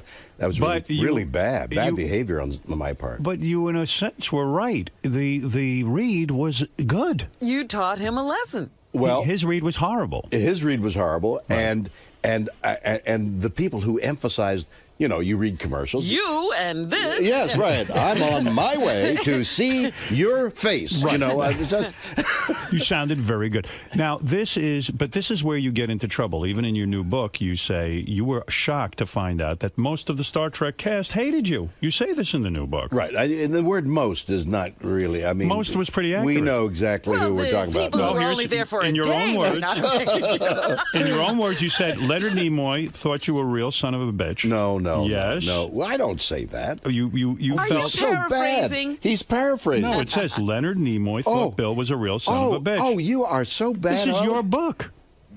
I didn't. Did you read this? Did I read it? Did you? Were you I had misquoted? somebody in your- read it to me. Were you misquoted? in Leonard your and I are now you're friends. But we You know weren't friends who at the time? we had a couple of disagreements. Yes, but- he became friends with Leonard Nimoy. Uh-huh. Leonard, he writes in his book, was an alcoholic. Well, Leonard. No. Wait a minute. That's Leonard what it says. I know, but, You wrote but I that. didn't out him. Leonard is a recovering alcoholic, and he talks to people about that's right about recovery. I'm not outing him. We had a whole. So Mr. Spock was drunk. That wasn't a performance. No. So you're Mr. saying Spock that was Nimoy not was- drunk on the set. He was Leonard never. talks about needing a drink after work. Leonard Nimoy had once said his favorite thing to do was to go to London and see a play because he enjoyed drinking. They allow you to drink. You can That's drink exactly your drink right. right to your. Leonard took me under his wing when my life took those turns, and he's my dearest friend. Uhura said she despised you. Yes, but you had also made love to her, had you not? No, I had you were not. in love No, with her. no, she was had enough activity on her. why would Uhura did you treat these people the way you treated that engineer? Do you think? Well, in looking retrospect- back, I may have. I mean, that was knows? terrible of me. He wasn't an engineer; he was a director, and he was. But I took that too far, and I may very well be guilty of Do all you that. think you're an angry man?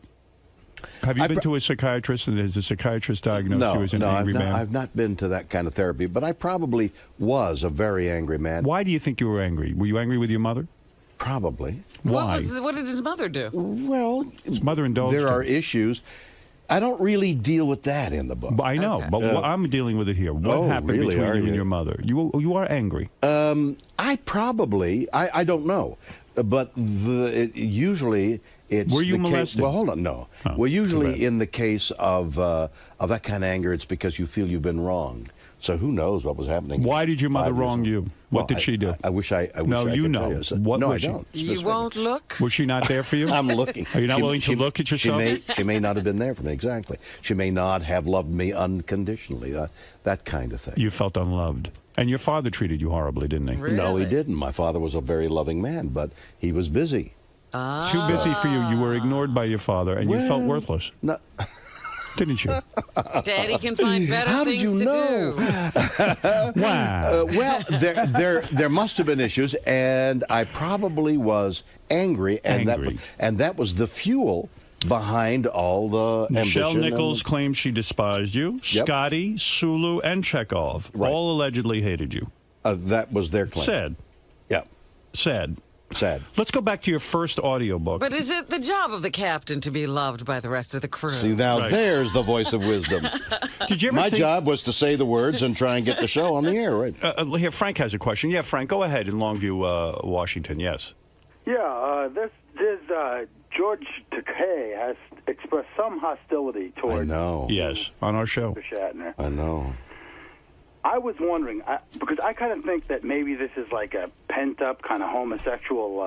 Do you think that Takei it's wanted possible. you? It's possible. Who knew what was going on Do you in think you knew George's George mind? was gay, didn't you? No, I didn't. You had no clue. Well, as time went on and I began to recognize symptoms, all that isn't possible. Even in your new book, you admit you were many homosexuals came on to you. In fact, a man in a movie theater put his hand on your leg. That's true. By the way, have we mentioned the name of my... Never. I will never mention the name of The name of my book? Never talk about... So you get completely new. Well, up till now, I felt...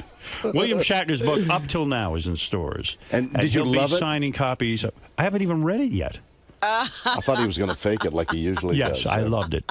Of course I loved it. It's Of a course great I book. read it. It's got What a is it, great- Gary? What it's do you got a want? great review. If you go to JD page 1, what the guy was just talking about, we found a clip when George Takei was here, I don't know, 6-7 months ago.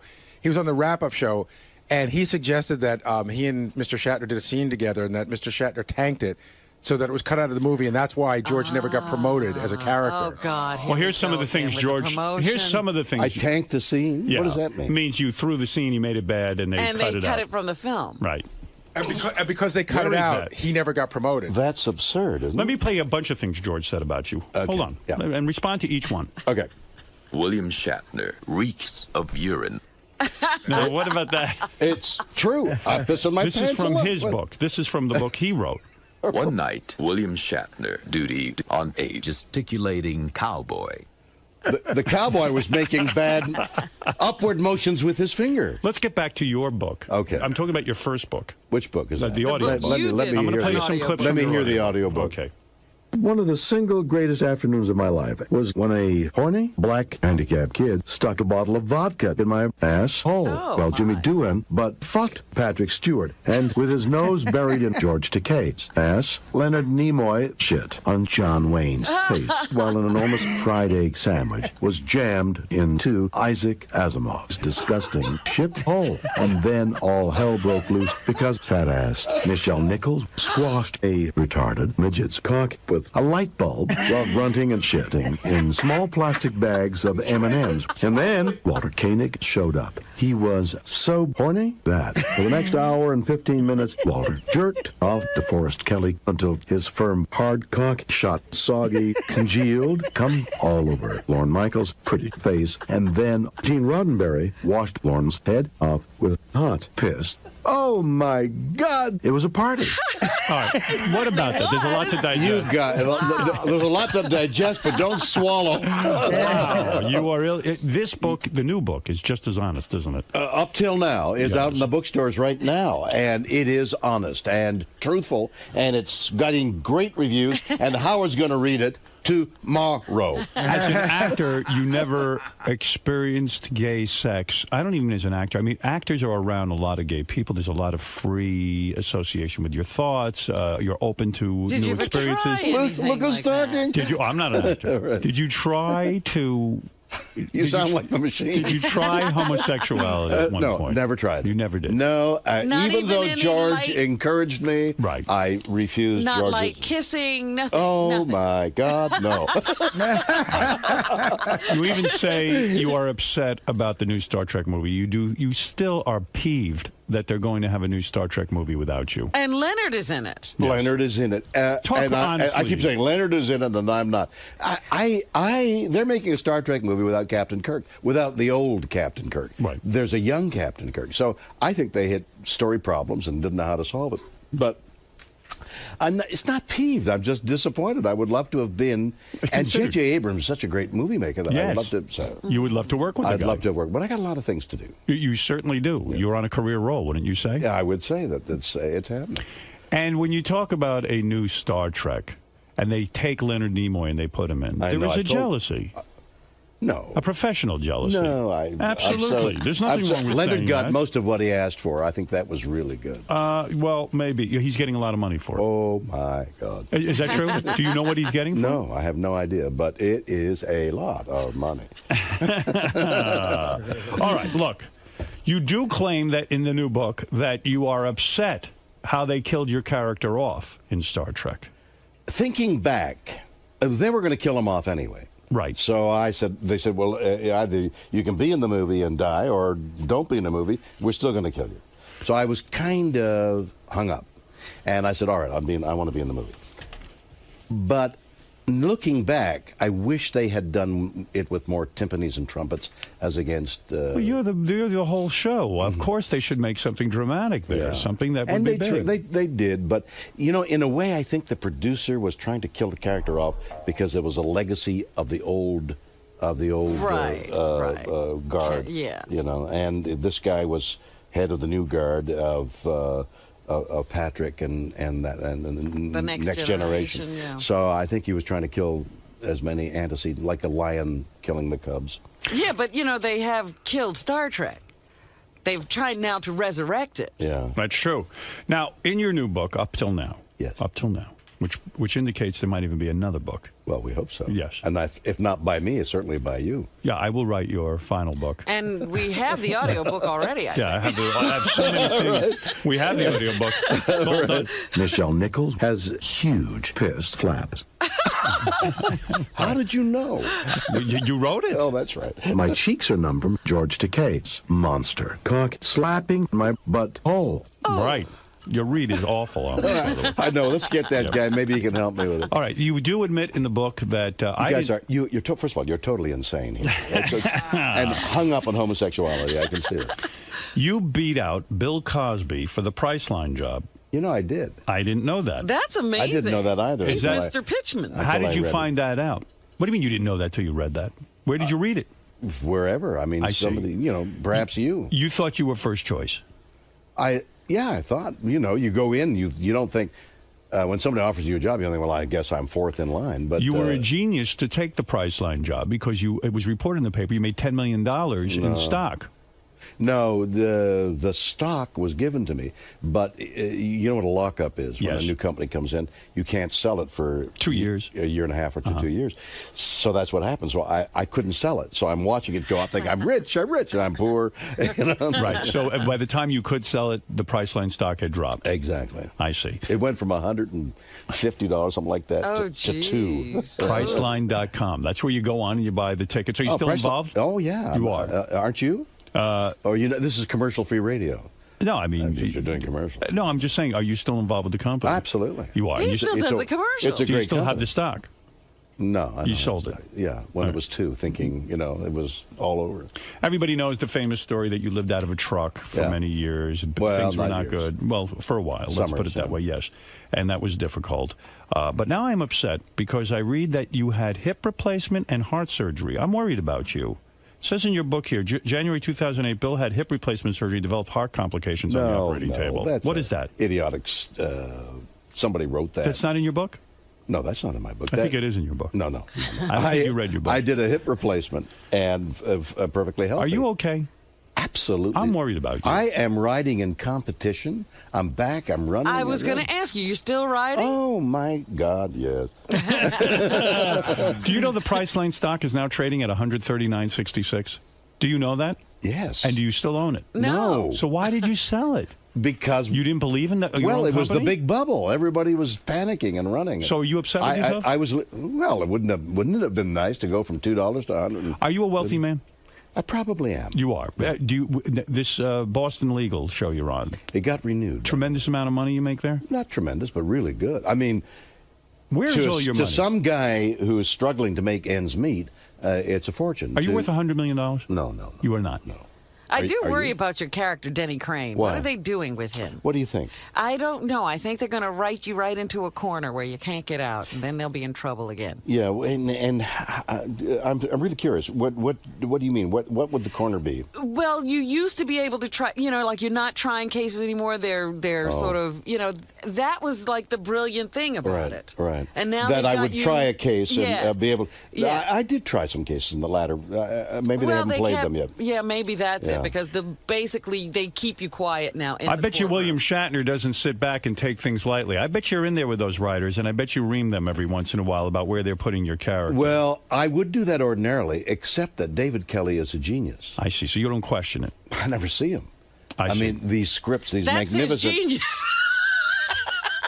You know that Robin goes to Boston legal conventions dressed as Denny Crane? Do you know that? Now, here's something disturbing about you. Yes, please. You ride a motorcycle without a helmet. That's right. And Why? without a leather or any kind of gear. What are you up to there? Death wish? Mother didn't pay enough attention? Father didn't pay enough attention? What's going on here? Well, you got to. Why does one ride a motorcycle? Don't you? Hell no. Fred does, but not me. All right, you ride a motorcycle for the freedom of it. The wind and the smell and the heat and the cold. I mean, it's a sensual experience. But you know how many deaths occur on motorcycles. I do. And You know see that Gary a lot of times it isn't your fault. It's motorists who are hostile to motorcycles. Absolutely, you've got But to you've ride. also seen Gary Busey, haven't you? That's not fun. Right. You want to end up like that? With the whole, I'm forced to wear a helmet because of Gary Busey, but the fun of motorcycling is restricted by wearing leathers and a helmet. Have you ever fallen wait off a your minute. motorcycle? Yes, You have? big time. Were you wearing a helmet? No, and nor leathers. I was wearing a T-shirt and shorts and sandals. How did you look in that? I was trying to escape George Takei. Right. But I had my helmet with me. Yes. But I wasn't wearing it. I was on a country road, and the bike came out from under me. I don't know why. And I slid across the road on my back, and I've got scars on my back and rear end. All right. Now, listen, not only that, you reveal a lot of things in the book. You reveal that the Gorilla Foundation... The Gorilla Foundation? You were working for the Gorilla Foundation, and a gorilla grabbed your balls. Is that true? And what is that like when a gorilla A gorilla grabbed my balls and then ate out James Doohan's ass. He then turned around and offered. It was intimidating. It must hurt. It was very gentle. While the lowland gorilla had his hand on my scrotum. Right. The male gorilla that they had brought in to breed to her was 10 yards away behind a locked door that had bars on it, and he's shaking it in jealous rage. Oh, boy. Wow. Yeah. You understand that apes shake hands by grabbing one's balls. That's how they shake hands in the animal world. So they're not shaking hands; they're shaking balls. Yeah, but to them it's a handshake. I That's understand, what it means. but in their language, it's a ball shake. I mean, you think everyone's coming on to you, right? they have what they call the Bolshoi the Bolshoi handshake. Okay. Why, when you go trick or treating with your grandchildren, yes, do you wear a William Shatner mask? Because I love to record the look on the person's face when they say trick, and I take the mask off. I see. And it's me. Are you aware of a trivia fact that the famous movies, the Halloween movies, the Michael Myers mask is a William Shatner mask turned inside out? No, I didn't know Do that. people know that? Turned do you inside know that? out? No, it's the mask itself. It's a face of you. They obviously from the Star Trek years, and when they created the movie, they just merely turned it inside out, and in fact, it is your face on Michael Myers. That's correct. Did you know that? Yes, I did. No, you didn't. You're learning that for the first time. I'm learning that for the first time. You are, right? No, I knew it. You did know that? Yeah, it was. I didn't know you knew that. It was bandied about. Well, I'm telling you. that? You should own a piece of that movie. That's why I'm shocked there isn't a suit. In your book, you're getting my book Up Till Now, which is at the bookstores. Yes, even as we speak. Up till now, William Shatner. And by the way, William will be signing copies of his book tonight at 7:00 at the Barnes and Noble in Union Square, Manhattan. You can go over and say hello. I was going to ask you if you were going to be out and about. Perfect. Don't bring any of that Star Trek crap. That's not what he's there for. No, I'm signing the book. The book. You won't sign anything else. Will you yell at someone who brings a Star Trek piece of memorabilia? I will yell so loud you'll hear it. Right. You are a difficult from guy. Long Island or wherever. You save that for the conventions where there's many dollars to be made. Is that true?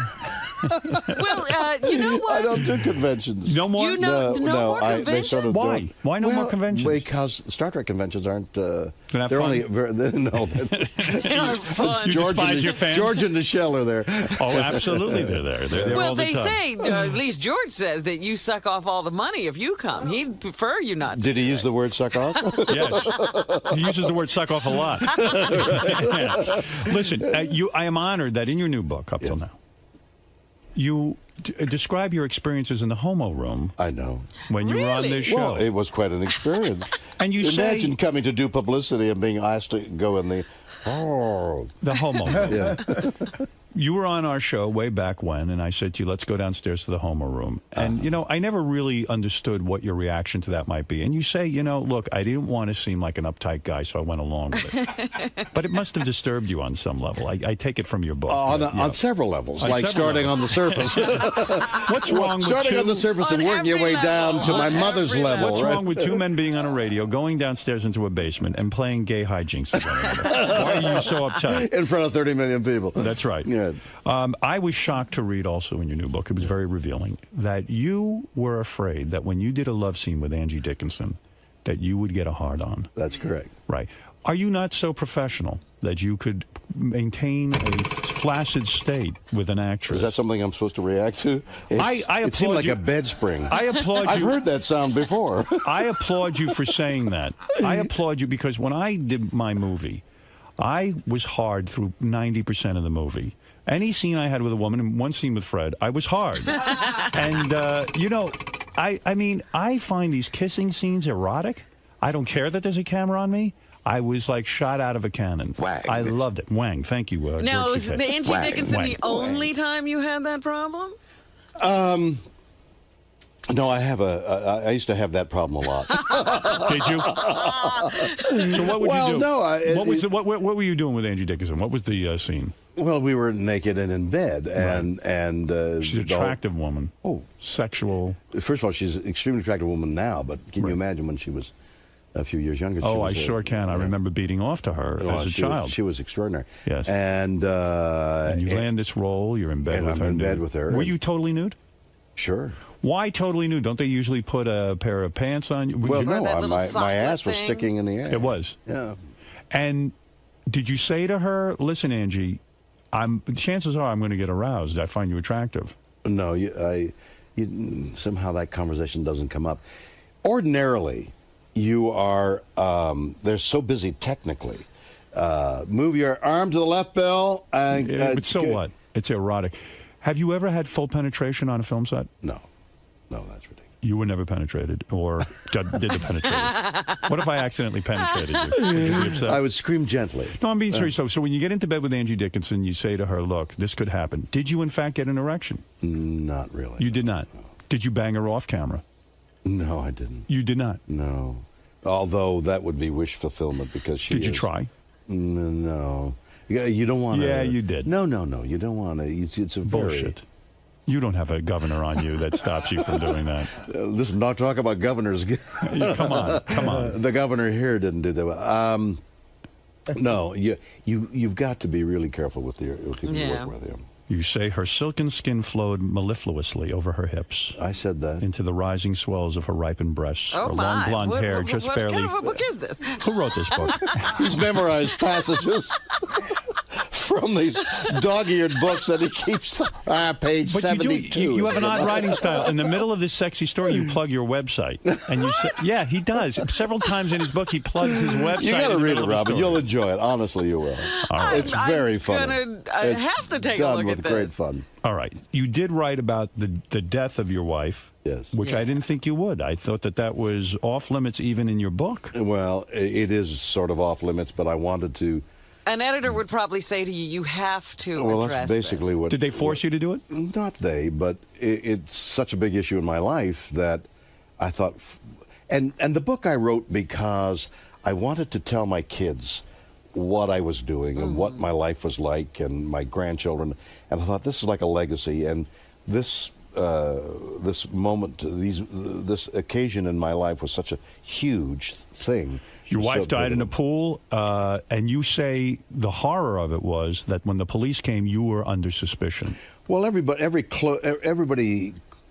The husband always automatically until cleared. I have to admit, I love you and you've become a friend, but I suspected you as well. So I was one of those people as well. Yes.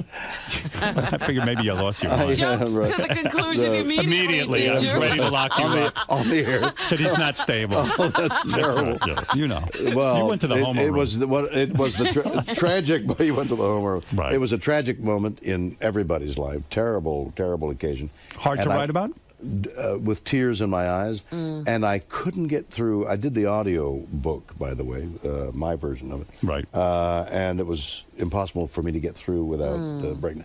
It was a terrible, terrible experience, and I wanted to write about it in the way I did. Thought it was important, and it's my private gesture towards the people who read the book about how I felt about what happened. Do you think her family will be upset that you wrote about it? Have you heard from them? No, I haven't. They probably will be, but I'm very careful in the book to say what a magnificent woman she was. And you even are angry in it. You say irresponsible people made accusations or tried to create suspicion. Other people talk about problems in our marriage. There was only one problem: alcohol. And you say you wrote the song "What Have You Done for Her?" Yes. It's heavy stuff. Yeah. You've had some bad stuff go down in your life. Yeah. And again, the book is honest and to the best of my ability to tell the truth and tell how I was feeling, what happened. You felt criticized in that, and you felt turned on by the public because people were suspecting you. No, people didn't. Within days, within an hour, the police had declared it an accident, and But didn't they criticize you for calling 911 instead of jumping in the pool and saving her?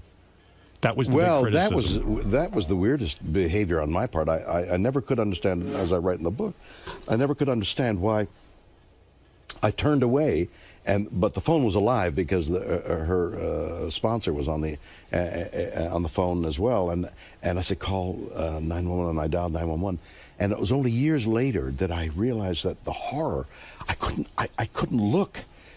I turned away in horror, and that's what I did. The pool was still. And again, looking back, the pool was still, and there was no motion. So I knew that she was dead. And what difference did it make? I think this was going on in my mind. If I called and jumped in, or if I jumped in and then called, because I couldn't deal with. Anyway, it was the horror. Your instinct was just to get on the phone and say, "Give me help, quick!" And then I jumped in. But now you've had nightmares about, I should have jumped in first. Who knows what you're going to do? You know. But all I can reiterate is that moment when, in total disbelief, you're looking at the site and sometimes you freeze up, don't you? I mean, and you freeze, and you don't. And I've never seen death, and all that kind of thing. Not to compare this in any way to your situation, but remember when my dog fell in the pool? My dog can't swim. No, I'm bringing it up for a reason. And Beth said to me, "Jump in and save the dog," and I started to take my shoes off first. And I'm wondering, why did I start to take I should have just jumped in. Of course. And there's no explaining why. That's you a wonder. have to tell Mr. Shatner that you never jumped in. Well, no, Beth jumped in before me and saved the dog's life, but really? I did help fish the dog out. So you and I do have this in common. But we're both out of our minds. The inexplicable behavior that for years will remain with you. Like, what did I do in an emergency? Right. I took my shoes off, right? You know, and I looked there, but I had the phone in my hand, right? And I looked and dialed 911 quickly, and then I heard the playback of what my voice sounds like, disembodied, like I'm talking about picking up a cigarette or something. You know, there's no explaining what you're going to feel at this moment of horror and crisis. Did you feel self-conscious after this thing happened? Like, oh, maybe I can't act anymore. I don't want to be around other actors. They're looking at me. They're looking at me funny. Any of that kind of stuff No, going I didn't think that, but I thought the irony of how much I loved Noreen. I gave my life to her in trying to help. And I'd known her for 7 years, but we had only been married for 1. And we loved each other with such passion, and to be thought of even for that while that I would have a hand in her death, where I've given up hunting because of how life is such anything alive is so precious to me. The koi in a pond. Koi pond. You got a koi pond? I got a koi pond. It made me think, my God, because they come up to be fed, you know, and they're making little kissing sounds. Yeah. I'm looking at they're sentient beings. They're feeling things. It's hard to go fishing. So, I stopped fishing too. Exactly. But let me ask you something. So Do you to still think eat, that I are you a vegetarian now? You didn't go that crazy. No, but part of the lesson that I draw from all these things that happened to me in my life, and I saw it when it was laid out. David Fisher is this wonderful guy that I spoke the book to, and he laid it out. And once I read it, the first layout, I thought, that's my life, but what's the meaning? And I began to understand that decisions you make, opinions you have, at any point in your life, early or in the middle or towards the end, all have reverberations. They resonate in the rest of your life. So that you may decide to do something here, and years later, the reverberations of what you decided, even minutely, form the tapestry of your life. That's what your life is composed of. All these decisions, both large and small. So you don't like the way you handled yourself that night, but in retrospect, you're like, well, this is just what I did. That's exactly right. It's a part of who you are. She had when you had a funeral for her, did her family treat you crappy? Or No. They were okay. Oh yeah, everything. You were able to go to the funeral. Oh yes, I made the funeral. He was the husband. He would make the funeral. I made the funeral. I don't know what's going on. I'm just asking questions. Yeah, no, all that. I worshipped her, and her death was my death. How's the new wife? Elizabeth and I are. It's hot. It's a miracle. It's still it's going strong, even with your tremendous acting ego, being William Shatner. You are able to maintain a healthy relationship with this woman. Well, you know what you say. I don't know how much mockery. No mockery intended. It's difficult. You're an actor. I was going to ask you, have you learned? Because you've had a number of relationships. You learn from everything. A woman who is with William Shatner has to devote herself to William Shatner. Is that true? Absolutely. Well, yes and no, because I'm so grateful that Elizabeth's with me that I think I'm devoting myself to her as well. How is sex after having your hip replaced? Does that encumber you in any way? Do you lay on your back now instead of the missionary position? No, we are as experimental as ever. You're still experimenting. Experimenting and learning. You're a genius. Well, you're always experimenting. Is it tough to butt fuck John Wayne in the ass with George Takei? Now that he's been dead several years. George Takei made this comment about you. Please respond to it. Holy jeez, it's hot in Bill Shatner's behind. What does that mean? It means. So what is the latest thing you've learned sexually with your wife? I mean, what new What heights? are you trying now? Yeah, what are you trying? What are Okay, you up I'll to? tell you what I've learned. Good. I've learned that love, passion, empathy towards, and appreciation of the woman heightens the sexual act. You didn't know that? Well, you just learned that now. How old are you? Every. It's unbelievable. Why is she hysterical? Why is she laughing? It's great when you're not paying for it. I think you're going to say you teabagging or something you learned. Teabagging? Yeah, you doing any of that? Teabagging. Your balls are like tea bags. You put them over the eyes. You never do that. I never heard of that. You don't do that at all. No. See, now Shame on something you. else to try. Where have you been? Could have done that to Nichelle Nichols. Now, what were you doing all the time you weren't appreciating the woman? I'm talking about the level of. In your book, you don't bring up whether or not you've had two women at the same time. No, I don't bring that up. Why not? Because who cares? I care. Well, I will tell you. Did you ever have two women? When I was young and single, and yeah. Was that the greatest? Yes. Yes. You cannot deny. And sex for you, getting it up, this and that. As one gets older. No, it's the greatest. It's still because the level of passion increases. Viagra, Cialis, any of this? None of that. None of that. No, it's just thinking of George. You think about George when you're in bed. Thank you, George. Listen, let's go to Bonghead Eric, who has a question for Mr. Shatner. We're here to celebrate his excellent new book. Up till now, which indicates there might even be a That's right. He's just bringing us up to date and more to come. There's more to... God only knows what's left. Bonghead Eric, quickly. Hi, William. Good morning. Good morning, Mr. Shatner is more appropriate. The man's an icon. William's good. Go ahead. Shatner, William. No, I wanted to ask you two questions. Your biggest regret in terms of all the hot, famous women that you've had sex with, what would be your biggest regret? And also, in your opinion, your biggest achievement in terms of all the famous, hot... who is the most famous woman you ever had sex with? Well, let me tell you this by saying that. Let me say that about this. I have discovered that incidental sex is really of no value. Right. It's really not good. Do you regret all of the casual... No value. Don't regret, but I'm saying that now, after all these many years You're more of running as fast as you now. can... Exactly. But what about famous women? You had famous women, though, right? I don't remember. Oh, come on. No, I'm really. not asking for a name. Does he Have you not had name famous names women? I don't know. No. I think that's awful to out somebody who may, who cares? But do you feel these women would be embarrassed that they made love to you? Yeah, I don't know. You don't know. Heather Locklear. It's none of my business. When you had Heather Locklear, I'm not going to. No. Heather was 19. She was. Who wouldn't have wanted to? Yeah. Did you have thoughts about? I mean, don't tell me you thought of her as a daughter. Don't give me bullshit. No. You had sexual thoughts. Oh, Heather is one of the great-looking. Did you ever masturbate thinking about her all those years you worked with her on TJ Hooker? I don't do that kind of thing. It grows hair on your hand. Did you ever fantasize like her and Adrian Zemed doing it together? No. Can I be honest with you? Oh my God, you guys are so sick. Mr. Shatner.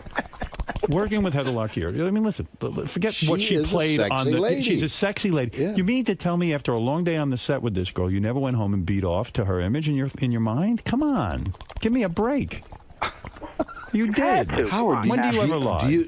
Never. Howard, I beat off to Robin every night. Oh, stop it. I've beaten off to Robin many a time. Oh, he's lying. And what about you? I never beat off to Robin. You don't beat off to Robin. Shame on you. Get out of here.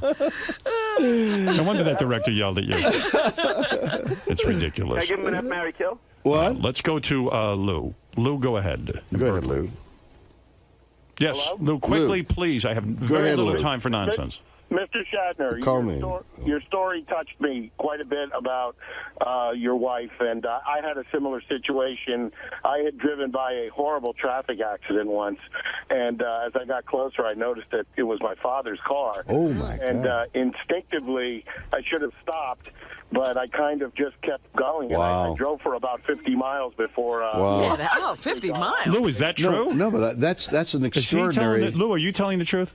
I'm absolutely telling the truth. And your behavior is totally inexplicable. You have no idea. Why would he? But why? Yeah, why but would you drive? shock of it. You don't want to face. But that's different than what you happened to you. He drove 50 miles. He drove 50 miles. It's his father's car. Now, I tell you, I drove 50 miles with tears in my eyes. I'm guilty. I feel very guilty to this day. It's been 23 years. Wow. But why do you think, Lou, you didn't stop for your father's car accident? I just, I knew that he had died in there, and I just did not want to face it. I see. I just, oh my I God. don't know. Wow. I can't explain it. That's what No, that's exactly right. You can't explain it. You look back later and you wonder, why did I do that? And there's no explanation. But what Mr. Shatner's saying is totally understandable. I get it. But what this guy's saying is crazy. Like, yeah, wouldn't you? You'd He didn't want to face it. No, I'm not calling you. I'm not calling you crazy. It's not crazy. Yeah. It's shock. You're in total and shock. You have no idea.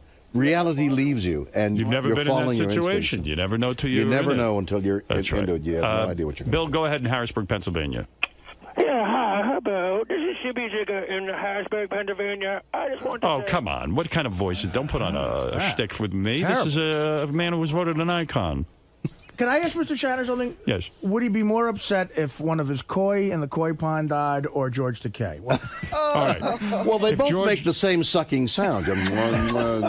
That's George, and is the. I heard that you named all the koi in your koi pond after all the different Star Trek people you worked with. Is that true? What about that? If George Takei was to die tomorrow, would you go to his funeral? No, you don't want him to die, but let's say he did. Listen, would you go to his funeral? Here's my feeling about those poor people. There's something pathological about 40 years later. I mean, I was supposed to have done something. Maybe I did. I have no recollection. But hey, isn't it time to let go? Let go. Let it go. He's 70-something years old. He's going to die soon. I'm going to die soon. Hey, man, it's a long journey. Forget about it. Wave. Hello, George. Have a good time. Move on with your life, George. Something, because Right. you did have the roast, and George was the only one. George got on, and I came in on a horse. The producers thought, hey, ride in on a horse, okay? So it leads you inevitably to the line of screw you, fuck you, and the horse you rode in on. So they give the line to George, right? George the comic goes, and fuck you, and the horse you drove in on. And everybody's just dead silence in the audience, like, what did he do? You feel his level of anger is a little over the top. Whoa, Yeah. man, what's his problem? William Shatner's book, Up Till Now. Everyone should get it if you are fascinated by the life of William Shatner as I am. And who isn't? Oh, yeah, absolutely. Believe He's me, an this icon. is a man who should be studied. He is Dissected, an icon. I believe, is the Dissected for regulation. sure. You must get the book Up Till Now. It's a fun book. He even makes fun of himself by plugging his website constantly in the middle of erotic stories. This hour flew by. Do you know we've been talking for an hour? No, I had no commercial idea. interruption, No, nothing. that's wild. I could talk to you all day. Howard, it's so good to see the two of you, Robin. It's such a pleasure. You haven't changed. The program is great. I am fantastic. You are right again. We're an excellent. You got this show. whole wing of this building. Yeah, That's they wild, locked man. us in. I'm a very big star. Yeah. You don't realize it. No one realizes it, but me. I'm doing a talk show. I want you on my talk show. When are you doing that? I'm unavailable, unfortunately. But On A&E. On A&E. I don't do A&E. I don't do in cable. the fall. Right. Really? You don't? Yeah. You're doing a talk show. Yeah. Will Called, anyone get a word in edgewise? No, I mean, I'm doing a talk show. William Shatner, you are the greatest. Thank you. And what an honor to know you. Congratulations on Boston Legal. What they're doing your character, I don't know. I don't care. We'll find out. I'm sure it'll be I fine. hope they don't. It's a great character. That's right. We're going to be back. And next time you come on, I want you to think about this question. Yeah. How many blowjobs have you gotten in your whole life? All right. Uncountable. Do you think if a man says 84, that's a high number or a low number? 84 is low. Low. 84 is like a day. Wow. Oh, you're In the awesome. life of. You're awesome. You're my hero. he's good for 500 blowjobs. I bet. Maybe your parents didn't love you, but I love you. And that's all that My matters. parents love me and I love you. I don't know. You didn't get enough love. We never do. No. Yeah. It sounds like you got a lot. 80 blowjobs as well. Yeah, 84. where's the lack of love What was there? it? You lost 4 there. It's 84. I still think he banged out the Locklear, but what do I know? So, Mr. Shatner, you've been doing Howard's show for a number of years Many now. years, yeah. And now that he's uncensored and it's no different. He's just awful as usual. He's gotten worse. He's gotten worse. Well, it was bad. Now it's really bad. And your advice for George Takei is to get a life.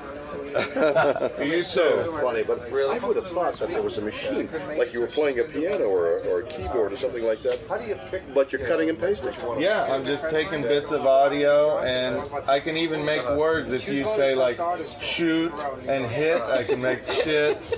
No, I understand. I understand how you're doing it, but first of all, putting it together is tedious. Then you're thinking the words are coming up, not necessarily making sense, but they end up being funny. It's a great skill. Thank you very much. Funny way of doing things. For sure. A lot of people don't realize that you're toiling away in that studio working on these audio clips, trying to come up with funny bits to get recognition from the man himself. That has to be pretty cool. That's like the highest honor, yeah. It's awesome. You're floating right now. I am. I'm a big William Shatner fan, Star Trek fan, and huge fan of the movie Halloween, which they used his mask in that movie, in the original. And so it's definitely an honor. It's cool. It's just so cool that, he has such a good sense.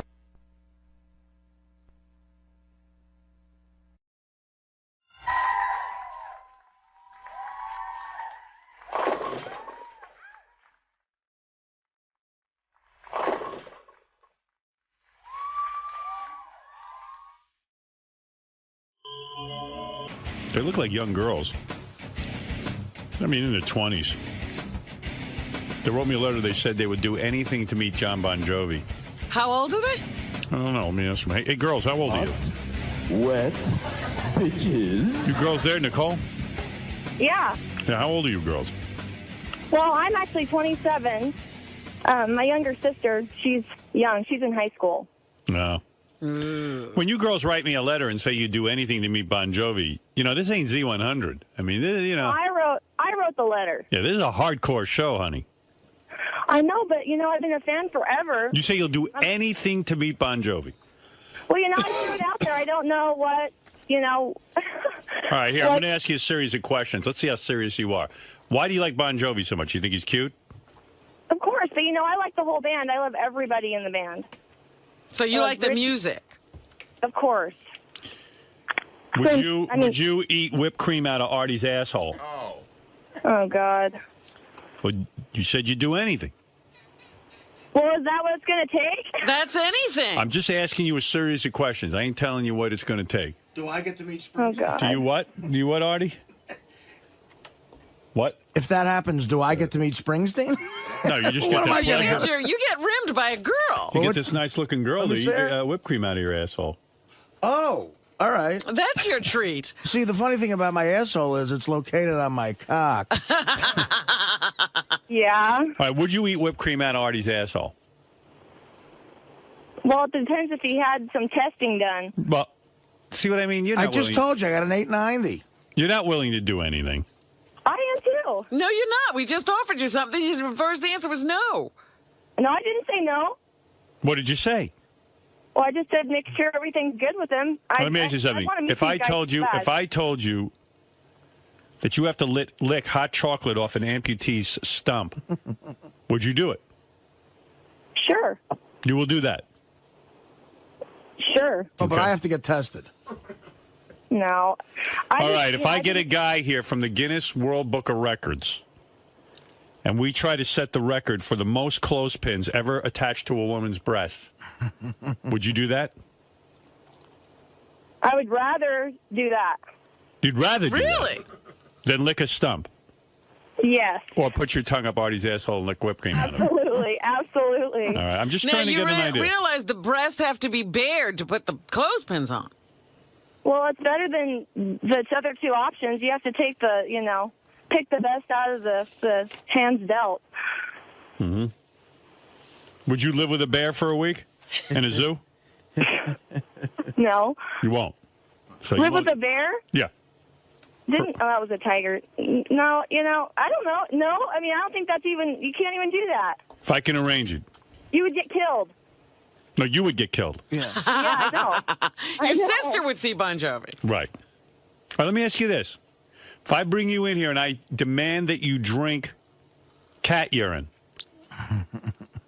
gargle with it, you will do it? For sure. You would? Totally. I don't know what else to do. I've been trying to meet these guys since I was like 9 years old. I've gone to all the shows. I mean, they're awesome. Would you lick a tiger's asshole if he was chained up?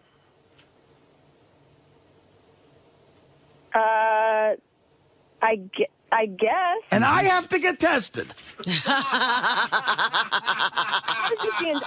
You're drinking cat piss. All right, here's the ultimate question. Giving a tiger a rim job. Because this is the one I'm thinking for you. Would you let a cockroach crawl into your vagina? Oh, that's disgusting. Yes, it is. I don't say it's nice. That's the point. I don't know that it's correct even politically, but it's definitely not. Would you let? But it falls under I the don't even know. category anything. Would you allow a cockroach to crawl into your vagina? Into your tight asshole. No, seriously. I've never even heard of such a thing. I know. Where'd you come up with that one? I'm asking, would you do it? You've heard of eating out a tiger's asshole? You wrote me a letter I saying would rather do that than lick a butt for sure. you would rather have a cockroach in your vagina. Well, no, I don't want that. I'd rather do I'd rather drink urine any day. Okay, so you would rather than drink it, you would gargle cat urine, or you would allow a cockroach to crawl into your vagina. I would do the urine thing. But you won't do the cockroach. The cockroach is off the table? Wow. How about the tiger? It seems like you could get sick from that or something. Sure you could. What, from a cockroach? Maybe. I don't know if you could get sick from that. I'm sure you get sick from drinking cat urine. Yeah, I think the cat urine is the more dangerous thing. Yeah, what are you talking about, Brainiac? You may not. I don't know. If you had to, I don't know. What happens if it, gets bacteria or something? That's kind of gross. Right. Okay. I'm just asking what you said you'd do anything, and I'm trying to figure out what anything is to meet Bon Jovi. Well, I didn't know what it was. I want to meet these guys, and my sister and I just traveled all around. I understand you want to meet these guys, but I got to have you do something. Would you let a cockroach crawl into your vagina? How could that even happen? How could he even go in there? Because you'll hold it open, and we'll direct it towards your vagina. Put some bait in there. I'll put a cockroach on the tip of my dick. We take a straw, we put the cockroach in the straw, we insert the straw into the vagina, and we tap on the end of the straw. Right. And